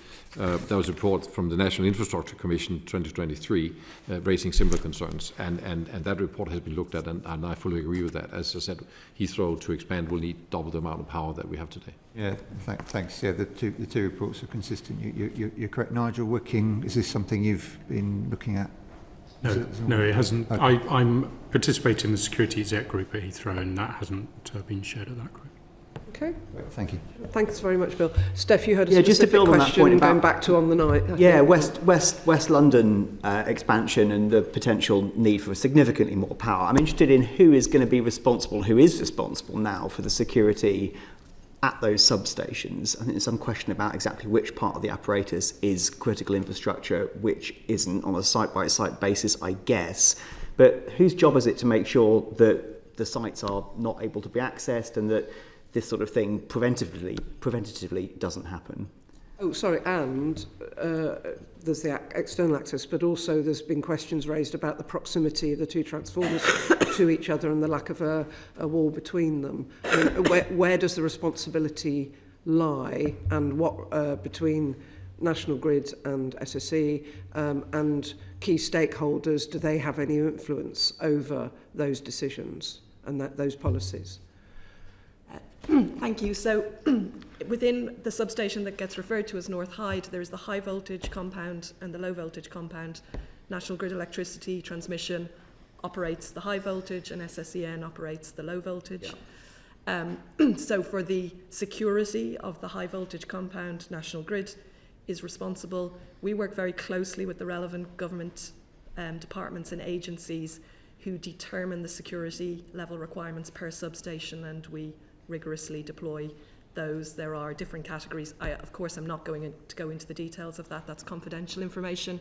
But we apply the standards that are provided for the rating the substation, including North Hyde, which was secure. Then the low voltage compound is operated by the distribution network, and they will be responsible for the security of that. And we operate to the same standards in terms of making sure our sites are kept secured through our network. So in terms of the practical management of site security, I appreciate you can't go into details, and I'm not privy to the details of the provision at Bacton Gas Terminal, for instance, but I'm aware that that is a site of national security and it has multiple stakeholders, including military police on patrol at all times. Yeah. It sounds like you, commercially, as an operator, are responsible for the security. You don't get extra support from any of the law enforcement or security agencies at that site. Again, I won't go into the details, but we do have different ratings and different provisions given the criticality of substations, and we apply them exactly as we're advised and discussed with the right departments. Yeah. I mean, we're bordering on issues that may be questions for the Joint Committee on National Security, which I think, Bill, you sit on, but because I do want to go back now to the business continuity planning at Heathrow, if that's okay with colleagues. Catherine. Thank you. We heard earlier that the failure of this substation, being one of three, would, in your view, always mean that there would have had to have been the closure of the full closure of Heathrow due to safety. Is that something that was acknowledged in advance? And if so, is that something that was shared with airlines in advance, that the failure of one substation would require the full closure of the airport? It was on our risk register, as mentioned earlier. I do not believe it's a specific discussion that has been had with airlines, but it's not been a secret. It was reported to the Ministry of Transport in 2018, very specifically, that these were the issues. These were the let me bring that up. That these were the systems that were backed up by individual hold on, where's that? Yeah, so the systems I mentioned earlier, the CAA control tower, the airport telephone exchange, main fire systems, and so on, would be powered up by generators and uninterrupted power supply. And the comment is, in summary, this would give us capability to deal with immediate safety concerns, but not continue operations due to passenger disruption. So that was a known fact, and that was reported to the ministry in 2018. And just because I can't see that in front of me, but the point that you're saying, that means a full airport closure. Yes. When you say we cannot operate passengers safely, we cannot operate. And so was it then just considered that the risk is so low that it was worth taking? In that sense, because I think obviously this was a specific fire, but I think as Mr. Wicking has raised, there will be other potential threats to substations. Yes, and they are of course considered, and Mr. Wicking mentioned a specific example which I'm well aware of, and we did a full security scan of all our, this is a much smaller substation we're talking about. It's not the kind that we are talking about that went on fire. And we did a full security scan together with the relevant police authorities and made sure that security for those areas live up to the standards that are there. This was a theft of copper, but of course we need to consider anything that could disrupt our operation. Considering the range of possibilities that could take out a substation, do you think that it is appropriate for nationally critical infrastructure that risk is one that is deemed enough of a risk to take that gamble? I think that as a customer of the power companies, we need to be able to rely on the contracts that we make. And as I said, that's true for water, that's true for fuel, that's true for many other things. That said, we of course consider all the risks that could hit the airport, irrespective of who is responsible. That is our responsibility, to look at all those risks. And that is what we have done. And that's why we had a playbook that said, how do we handle such a situation, which is highly unlikely and which shouldn't happen and which is unprecedented. And in that situation, that was the solution that we had to bring us safely back to full operation on Saturday morning. Does that mean we're left in a situation where the risks that were taken, the planning that was put in place, is one that means that passengers and the airlines are having to pay for that risk? In what sense, sorry? Well, obviously, I think a lot of passengers pay for the consequences. Of that risk. The balance is, and will always be, and I think that is what we should discuss in the Kelly review and in the NISA review, what is the right balance of those two concerns, which is investment cost. And as you can, Mr. Wicking said, Heathrow is a costly airport. There are many good reasons for that. It costs twice as much to construct in London as the average of the rest of Europe. So just building in London is twice as expensive, or 94% more expensive, than it is for airports in the rest of Europe. So there are good reasons why Heathrow is more expensive.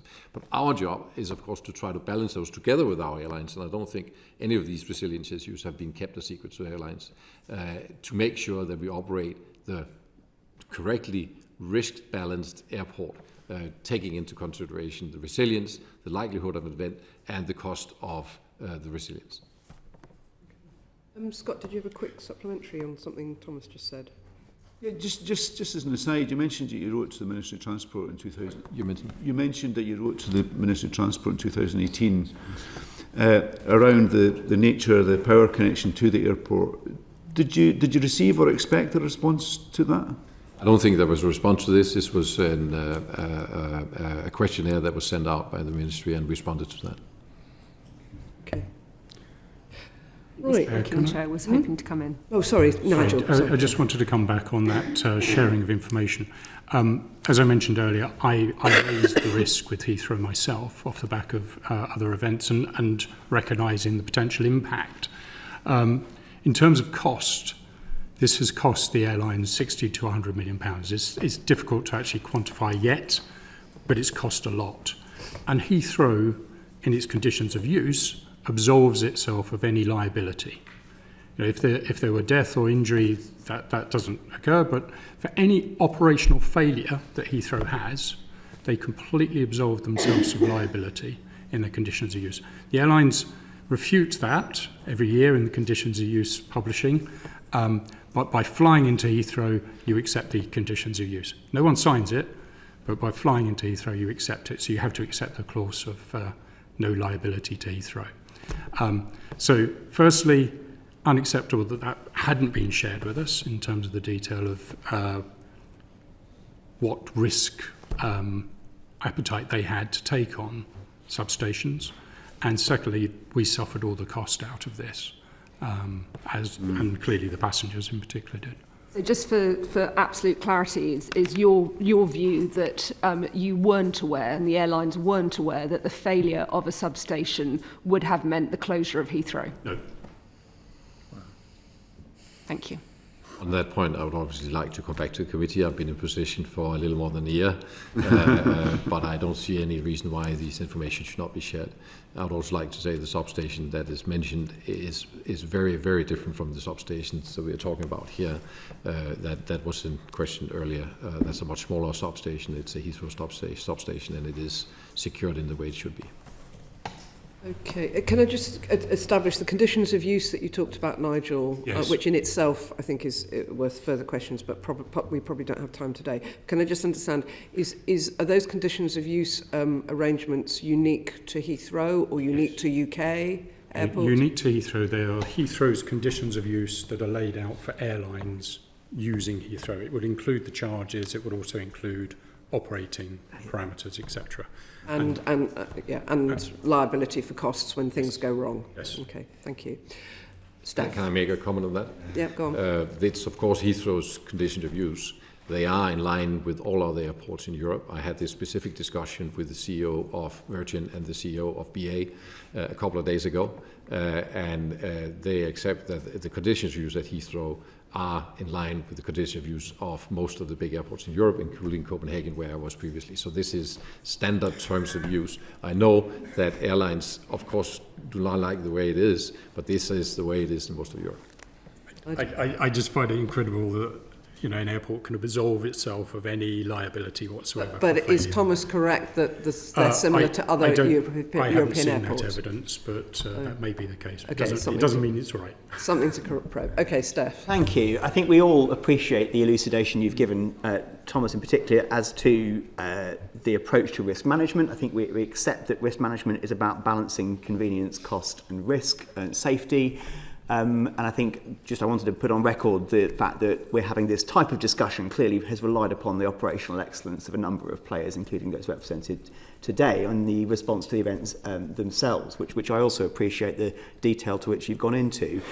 I do appreciate, Thomas, that you're a business, you've got commercial confidentiality, duty to shareholders, etc. I'm keen to understand a bit more about how the balance sheet reflects the approach to risk management. How much is spent each year, not on the fun stuff that brings in more passengers, but on the boring stuff, the maintenance side of things. And just to sort of draw people's attention, we found a report by a consultancy firm called Jacobs in 2014, which did connect the potential for power outage, even briefly, to have very significant effects across the entire airport. And I know that you said that, in your knowledge, there hasn't been a board discussion specifically to turn down an investment proposal for something like an on-site ring main since then. But can you still give us a ballpark figure of how much is spent on the sort of boring maintenance stuff each year, and what's been done since that Jacobs report specifically around this issue? With the caveat of defining what is the boring stuff. Yeah. We are currently investing about 1 to 1.1 billion pounds a year. Yeah. At least half of that goes into maintenance improvement of the current airports. So you can say we're looking at least £500 million currently going into what you describe as the more boring stuff. So the £1 billion on-site ring main thing, that's sort of it's a large, very large investment, but it's not sort of logarithmically out of step with what you're spending, for example, in a typical year on this sort of thing. No. And have you done anything else in particular and invested specifically in any other areas to mitigate that risk of essentially total airport shutdown? Let's accept that for a moment. That was a known risk since that 2014 report that you're aware of. I'm aware of the fact that we invested in our power resilience during that period. I can't give you an amount. I think the Jacobs report were there to address other issues, not specifically something like this, but nonetheless, yes, we have. As I said, building T5 more. There are four lines going in instead of 2 going into T5 because that's a possibility. So more has been done. Yes, if you like specifics on that, I'd like to come back to you on that. That would be very helpful. Thank you. And can I just add a supplementary to my own question, if I may, to Alice, I think, and probably also to Eliane. Like, you've got a service level arrangement, you've got resilience, which unfortunately failed in this instance because of the unique nature of this fire and the consequences on that one site. Like, what proportion of the amount that you're taking in revenue per year do you actually have to spend on making that infrastructure work to deliver that enhanced resilience requirement? Yeah, so we, our relationship to customers is set out in codes that set out quite deterministically the level of redundancy and resilience in the network to secure that. And as we've discussed, power did remain available in the area throughout the incident as a result of that inherent redundancy in how the system is designed. We consistently achieve 99.59s of reliability on the transmission network. We have an incentive or a mechanism called energy not supply, whereby we are penalised if we do not supply energy, and so that reduces accordingly. And we invest a huge amount in the resilience and the health of the network. So, for example, 5.2 billion on asset health over the last period, 3.7 billion of which was specifically on substations and cables. We've just submitted our next 5-year plan that includes another approximately 5 billion specifically on asset health, but a further 30 billion on increasing capacity, increasing resilience, increasing security. That's a very significant part of our investment. I understand that's highly regulated, and it's yes, part of a cycle that's approved by departments and scrutinised, I think, by Bill's committee. But I'm kind of interested in what you get if you're paying for enhanced resilience at that site. There was an argument that says, and I'm sure this will be brought out in the fullness of time, that site had things juxtaposed to each other in a way that was really detrimental to the reliability of that transmitter, that transformer site. Who pays for that stuff? Who does that on site? Is that a high capacity, high voltage transmission investment, or is that coming from something like the distributor? So, I mean, of course, much of this will be looked through the investigation.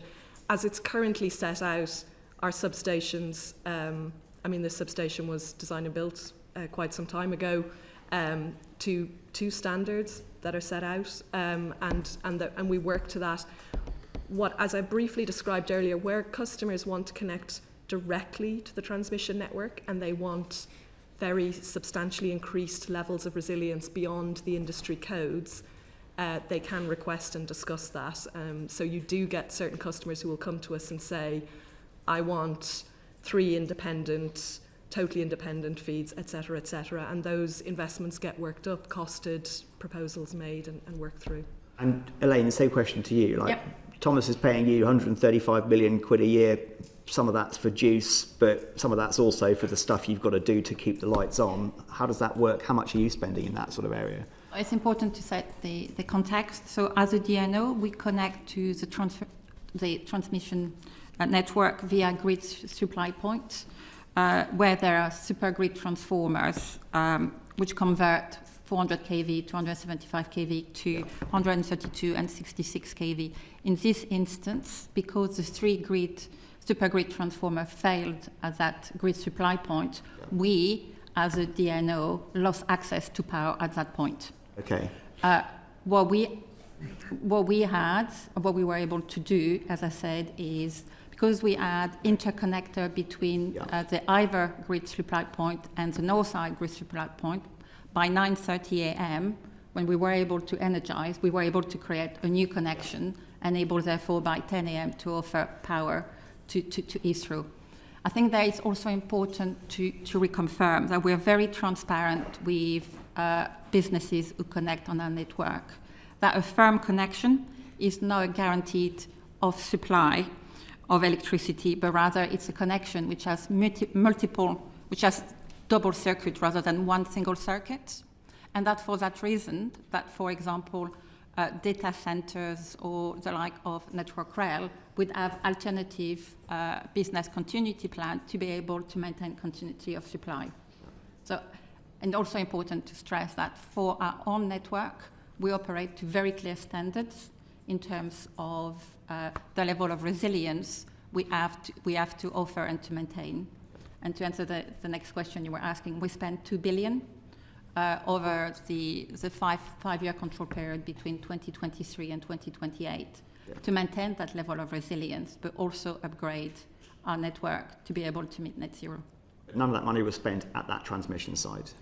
So, as I said, that grid supply point is owned by National Grid. What our asset was the interconnector to connect the 2 grid supply points, and it was available as soon as the fire brigade gave us the green light to energize. Yeah, and Alice, none of that national infrastructure investment was specifically spent at this transmission site. I have not checked how much was spent at North Hyde. I mean, all sites are in a continuous maintenance, inspection, investment cycle, so I would have to come back with the specifics of investment on North Hyde. Lawrence, did you want to come in at this point? Quickly, thank you, Chair. I wanted to return to contingency planning, and my colleague referenced the 2014 Jacobs report, which set out some generalised warnings about the risk of electricity outages. Down the years of contingency planning at Heathrow, was this specific scenario with the complete failure of the North Hyde site identified as a risk? And if so, on the night of the 20th and the 21st, was a contingency plan that was prepared for that eventuality followed? Yes, to both questions. We have a plan for a total failure of power at Heathrow. We have a plan for part failure like the one we saw, and the plan was executed the way that it was laid out. And excuse me, I think just to also to comment, sorry about the comments made earlier.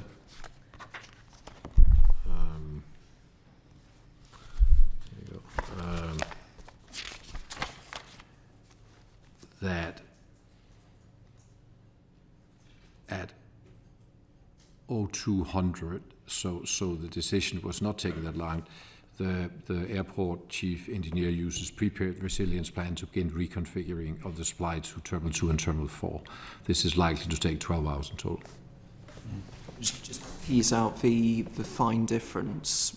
You said the contingency plan was prepared for complete loss of power. Both. Is that the same as a contingency plan being in place specifically for the complete failure of this substation? There are two different plans, one for complete failure and one for a part failure, part loss, as in this case.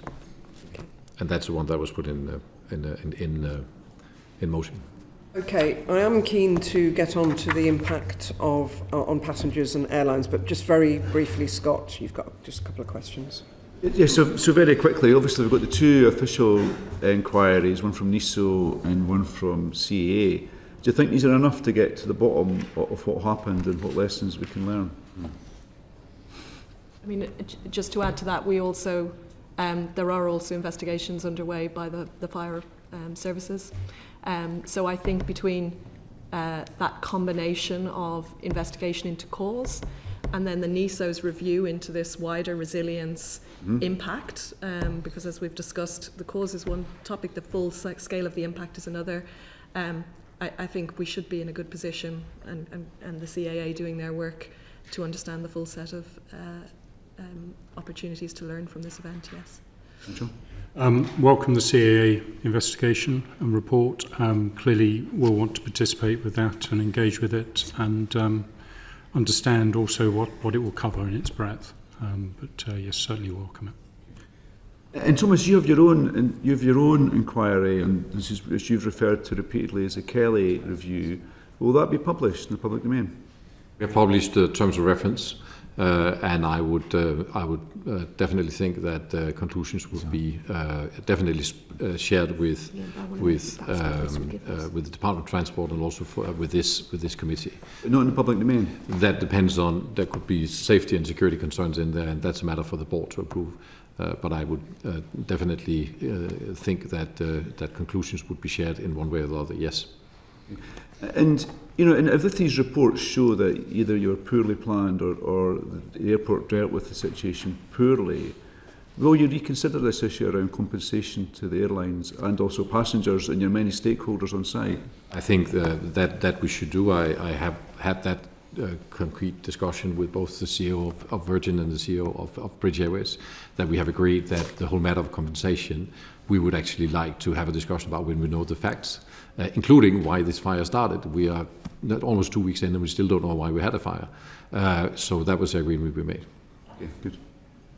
Just very quickly, Catherine. Yes, I mean, you've talked about other European airports, but there was a 2023 report to the United States Congress by the Government Accountability Office, which references a large hub airport there that has more than one substation, and that they have the ability to switch from one substation to the other if either of the substations lose power. When you talked about it costing £1 billion, is that the kind of thing, that investment, that would give us? Yes. Thank you. Okay. I should say that £1 billion is a very sort of broad stroke in terms of numbers, right? But we're not talking about £100 million, right? Yeah. It is a very, very big investment. But that investment would mean that is the kind of thing. If either failed, if any of the three failed, you could just switch to another automatically. What you do is you build a ring, and every building and system and machinery takes power from that ring, and then you build the power supplies into that ring, so they, you know, the ring doesn't go down, and then you actually have the supply. That's the principle that you would have. So what other airports elsewhere in the world are able to do it, but it's prohibitive for you? It would be prohibitive for you to do it where other airports have been able to do it. Is that your I don't see it as being prohibitive. I see it as being highly costly, because we have an infrastructure that is built over 70 years.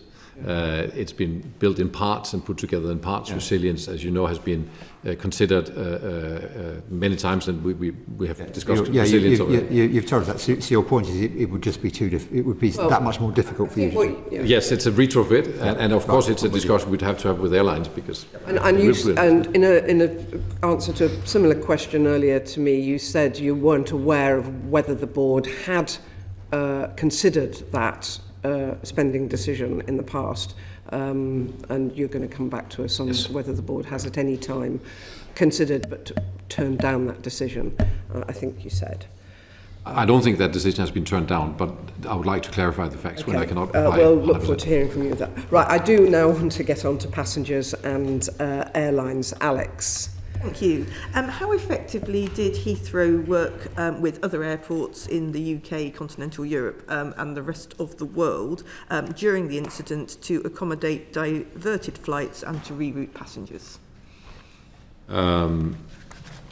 The air traffic control services are handled by NATS, who's responsible for managing the UK airspace, and their standard protocols were used.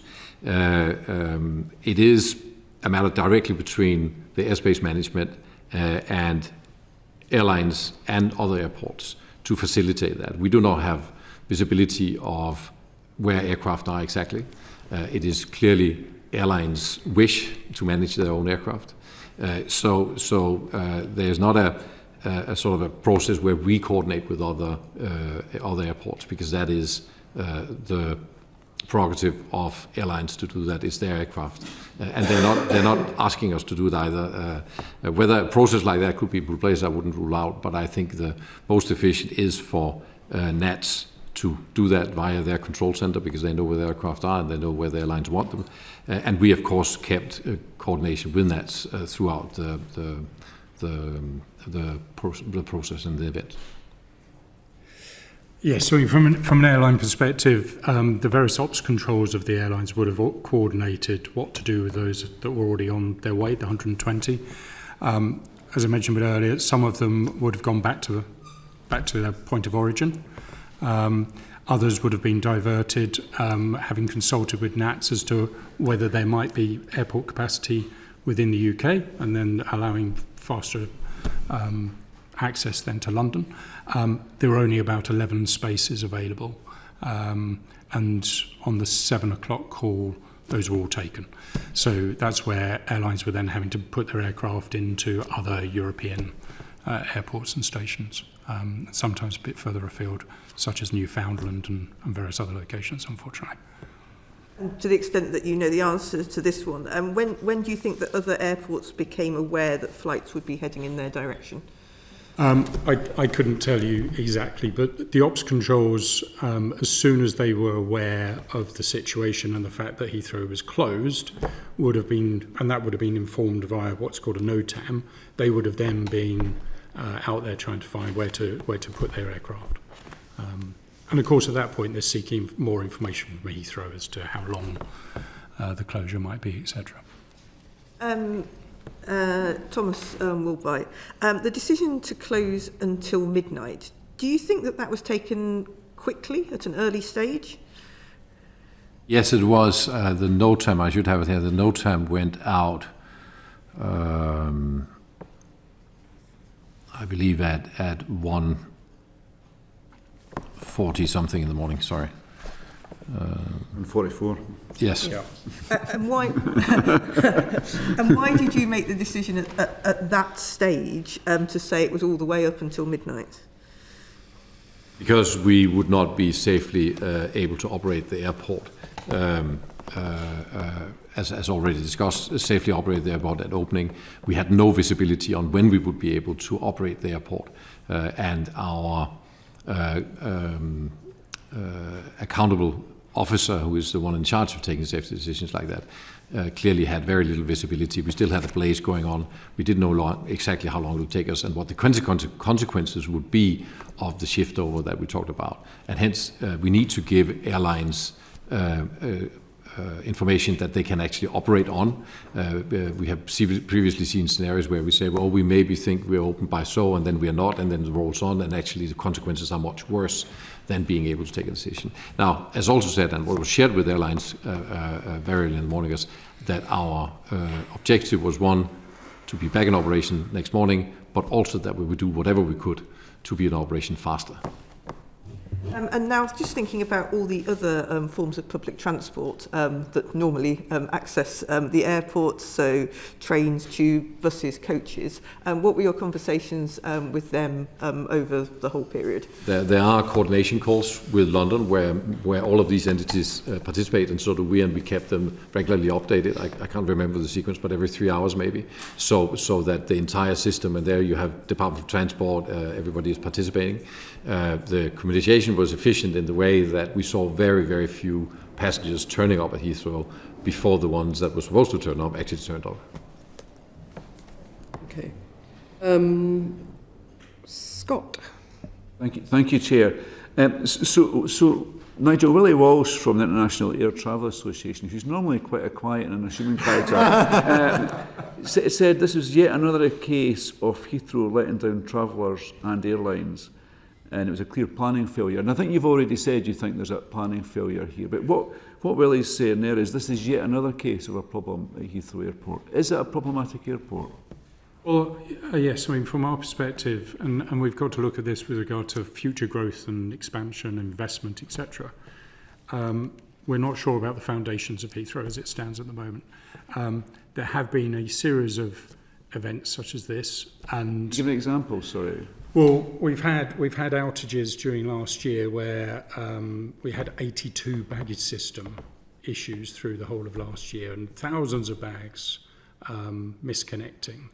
And from a point of view of value, as I said before, this is the most expensive airport in the world for passenger charges, and the reality is that we don't get good value for money as airline users and as consumers. And we need to have better surety of that value and the value potential in terms of efficient investment, efficient services, etc. As we move towards expansion, airlines are very supportive of expansion, but it can't be under the existing regulatory framework and model because it's just not delivering the efficiency and value that we would expect. And this when you mean regulation, you mean the way Heathrow is regulated by the government, you think? So Heathrow is regulated by the CAA, and there is basically a 5-year cycle of that regulation. Clearly, there are expansion proposals being tabled, hopefully later this year, and there's some big numbers associated with that, very big numbers, into the kind of 40 to 60 billion. We cannot go in that direction without a fundamental review of the economic model of Heathrow, because at the moment the charges today are about £25 per passenger. That's £50 per passenger for a long haul flight. We think with rates and the business rates that could increase by another £5 to £6 in 2026. So there you're straight into kind of £30 plus. And then the next regulatory cycle, it could be another £5 to £10. The numbers are going in the wrong direction already. If we then add on 40 to 60 billion onto the regulated asset base, it just won't be affordable, and we'll have a white elephant, frankly. Willie's comment is absolutely right. We need to get a grip of this situation with Heathrow, and we need to have an airport that we can all be proud of and that really delivers great value to the economy. So Thomas, you've been in the job for a year or so, you explained, and I guess you've come to terms with operation now. Is what Nigel's saying a fair assessment, or has he been a little bit harsh on you? I think we need to understand the context that Heathrow operates in. Heathrow is one, in terms of space, the smallest airport of hubs in Europe. Just an interesting KPI, we operate 6.5 passengers per square meter of airport. The closest to that is Frankfurt at 2.7, Amsterdam at 2.5. Does that excuse all these problems around baggage handling and all the rest of it that Nigel was what I'm making clear is that Heathrow is a highly utilised, very dense, very utilized, the most efficient airport in Europe in terms of runways, in terms of square meters. So you want to make it denser with this expansion, don't you? Sorry? You want to make it even denser? No, we'll get it less dense by expansion, because that'll give us more space. Okay. So what you can say is that we are operating at capacity, which for any operational system is not a healthy situation to be in. But that is where we already are. So, excuse me, but you're choosing to operate at capacity. You could operate at 95% capacity. We do that, yes, but our airlines wouldn't like that, because that would reduce the number of passengers, which is what we all live from. So that we are under pressure all the time to accommodate more passengers in our system and more flights in our system. We operate the number of flights to basically 100%, and passengers, we do as much for our airlines to accommodate as many passengers as possible. Don't forget, on that point, we're totally aligned as airport as passengers. Now, if we were to reduce, and there has previously been talk about that, to reduce capacity, there would be an uproar from airlines, and that's also what happened, for example, during COVID. So we are all aligned that we want as many passengers as possible. You can say the short answer is that we should have expanded Heathrow many years ago. That is, I think, the short answer. We are operating at a very, very, very high level of efficiency, and of course we're working with the airlines to make that and to make that an experience that is as efficient for the airlines as possible and as pleasant for the passengers as possible. Now, since I came, I put in place a strategy that specifically talks about value for money, that we want our airlines to perceive better value for money. Are there ways we can do that? I hope so. But as I said, expanding Heathrow, if we want that additional value for the society, getting another runway is really the only solution, because at the current time we're running at basically 100%. And as you know, when you run a system at 100%, you wear it down faster, and your likelihood of getting failures is bigger. And we are working every day with our airlines to minimize that. Right. So just to close off one last point as well, and I think it's been touched on earlier, is around the communication with airlines during this event. And so some of them have said that you're quite slow to respond, and the airport wasn't good at keeping up with the data update. And Nigel did give that example of a Teams call with 1,000 people on it, which sounds horrendous, but I guess you were in uncharted territory. Is there lessons that can be learned through how you communicate? And do you acknowledge some of those concerns about how airlines didn't always feel they're in the loop? Points. I have received personally only very positive feedback for our communication. All our airlines, some of them have written to us and said the communication that was given to airlines during the incident was first class. And that is these calls. It is correct, during one call we maxed out more than 1,000 people. We have rectified that already. That will not happen again. So that is the feedback we received. If there's concrete examples on how we can improve that, of course we'll take those in, and we'll invite that from airlines. And it's part of the 5-point plan that I presented that specifically we will talk about with airlines. Is there immediate learnings from this that we can put into action? Absolutely. Do you want to come back on that very quickly, Nigel? Yes, thank you. Clearly, airlines have a duty to communicate to their customers and tell them what's going on. And they set up their call centres and other infrastructure to make sure that they kept in touch with the consumers. One of the things that is really important there is not to just have the community calls, is actually to have structured information on a reasonable kind of document on a regular basis, just to update those communication teams as to where things are at. Because in the end, the airlines are basically taking care of the customers. And unfortunately, this was a Friday, so there have been a lot of families seeking to travel for kind of quick trips over to Europe, over to the UK, whatever, and those would have ended up as cancellations. They might rebook, or they might have just actually asked for a refund. So lots of money lost from that perspective, being a Friday coming towards Easter. We're coming on to that. When was the Department for Transport notified? I think 3:30 in the morning. 3:30 in the morning. Yes, and we kept continuous updates. I spoke to the Director General at Department for Transport and the CEO of CAA several times during the day. Okay. Baggy, did you just want to pin down some more detail on... Around lessons into covering. Can I just start by saying I visited Heathrow last week, and for an untrained eye, I was really impressed on... Sorry?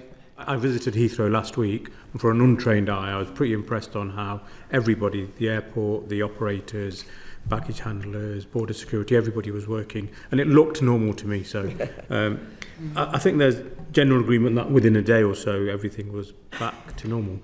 But just teasing out the point Scott was making around lessons learned, is there a collective approach to assessing what lessons can be learned, logging those, but doing that together rather than everyone doing it individually?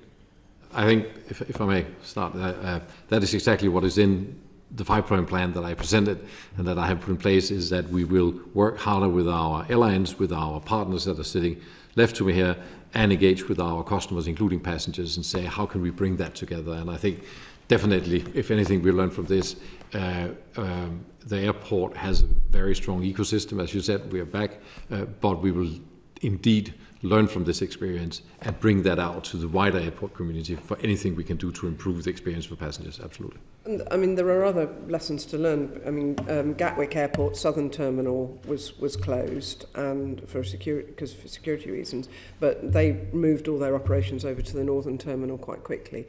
Nigel, sorry. Yeah, I think there's an opportunity for the airlines to share more about their command and control structures and the frameworks they use. They are very mature and very well versed in these kind of events around the world. So I think there's opportunity for us to share more with Heathrow in that perspective.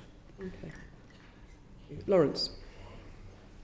You may feel that this question has been partly answered already, and I'm conscious of time, so please don't feel the need to repeat anything that's already been said.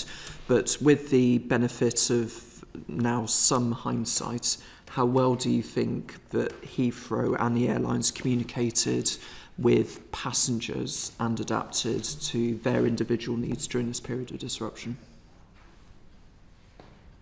In the end, it's the airlines that are doing the communication. Unfortunately, Heathrow doesn't really have a role in that, other than clearly comms were going out across London, which I think was good to make sure that people knew not to come to the airport whilst it was quite closed.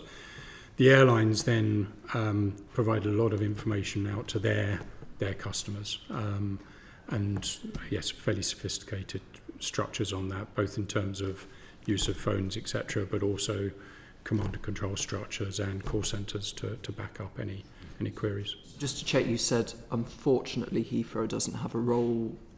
Do you think that there's a change to be made there? I think there's something to be investigated there as to whether Heathrow should be more consumer and customer aware in that sense. I mean, there's often conversations that it's Heathrow's customers and there's the airline's customers, but in the end, the travelling public, and we need to make sure that all the appropriate parties are communicating with that community, and they're well informed as to where things are going to be. Do you like to respond to that? Yes, I think, first of all, I like to look at the outcome. Was communication effective? Very few passengers came to the airport when they shouldn't. The passengers who should come came as they should. And on the following day, passengers turned up as they were supposed to. So I think the outcome was the right one. We can always look for improvements, but we do not have the names, don't forget, we don't have the names of passengers. Airlines have that. And I don't think airlines would want us to get involved in the communication with passengers, to be honest. They do that. So we communicate to the airlines, and airlines decide what to communicate to passengers. We, of course, then to the general public issues press releases. I think that worked really well. We have statements on our website, we have statements on our app, and we tweet and so on. And I would say when we look back at that particular part of the process, that worked really quite well, yes. But just coming back on that, that's why structured information is really important, because if you're an ops control member of staff in Malaysia, and you're trying to figure out, right, what is it we need to be telling our customers in terms of their flights today, you need to have that structure rather than just a deluge of information that might come on a community call. You need specifics.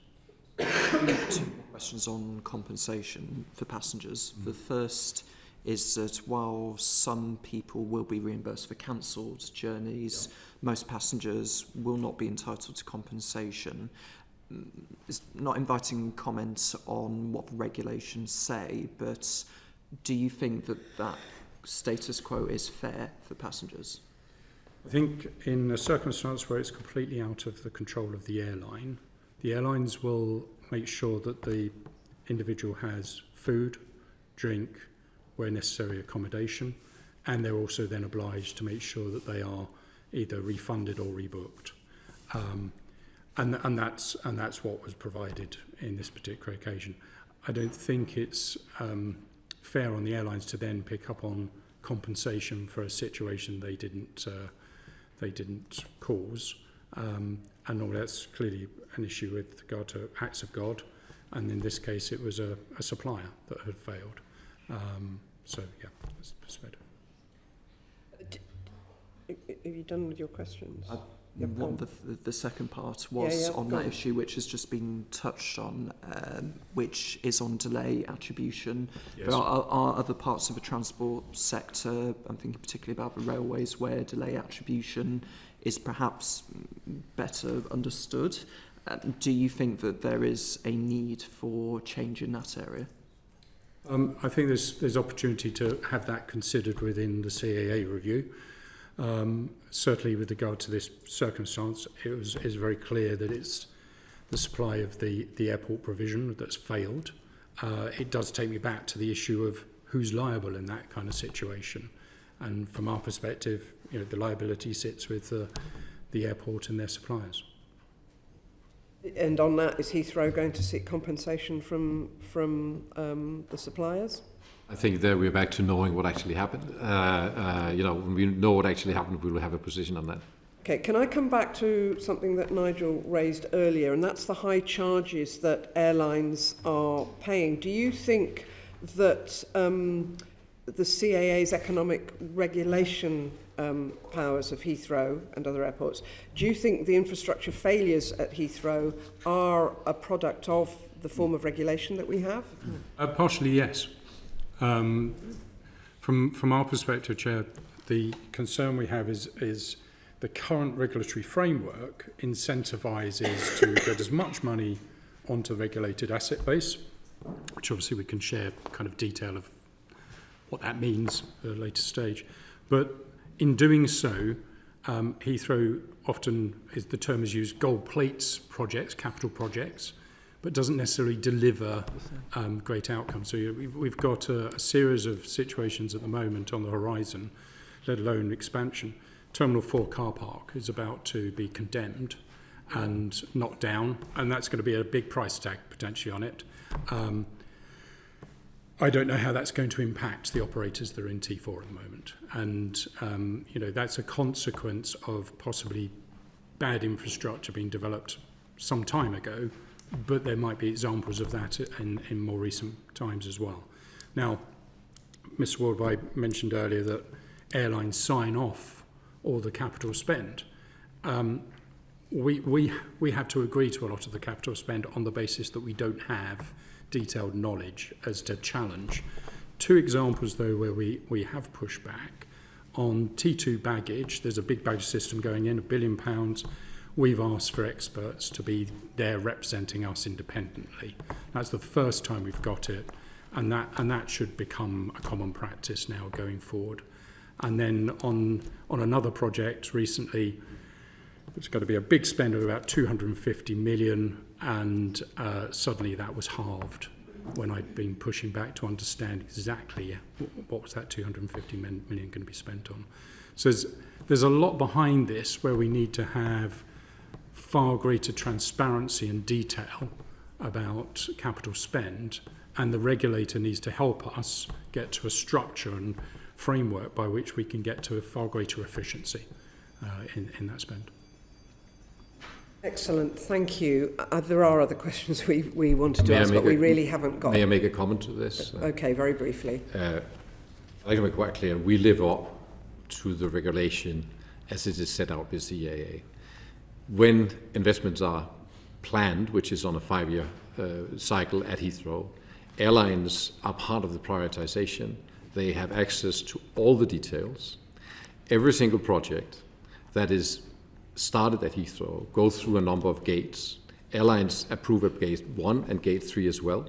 I was actually asking about the regulatory system more rather than the detail of how it No, just to say, and we are also under, and that's part of the new regulation, we are under delivery obligations, which means that if we don't deliver what has been agreed with airlines, then we get a penalty. So, just to be clear, there is full transparency on investments at Heathrow, and airlines have at various stages ability to either correct, stop, or ask questions to investments at Heathrow. Okay. Thank you. I do apologise for cutting people short, but we do have to close now. Could I just say that I note Heathrow Airport Limited's commitment to the 5-point plan, and that's now on the public record. We do ask that the plan be provided to the committee in writing. Also, timescales by which you will update the committee on the implementation of the plan. Obviously, we all are looking forward to the NESO and the Kelly reports. We're keen that the Kelly report is as much as national security allows in the public domain, because there's an element, as people have said, is I hugely respect Ruth Kelly as a former Transport Secretary, but she is a board member at Heathrow, so we don't want it to look like Heathrow is marking their own homework. So, in conclusion, I'd like to thank all of you for your evidence today. Do feel free to write to us with anything that you felt you've not been able to cover adequately. I think we've all found this session really valuable, as have, I assume, many people watching it live. That concludes today's meeting. Order.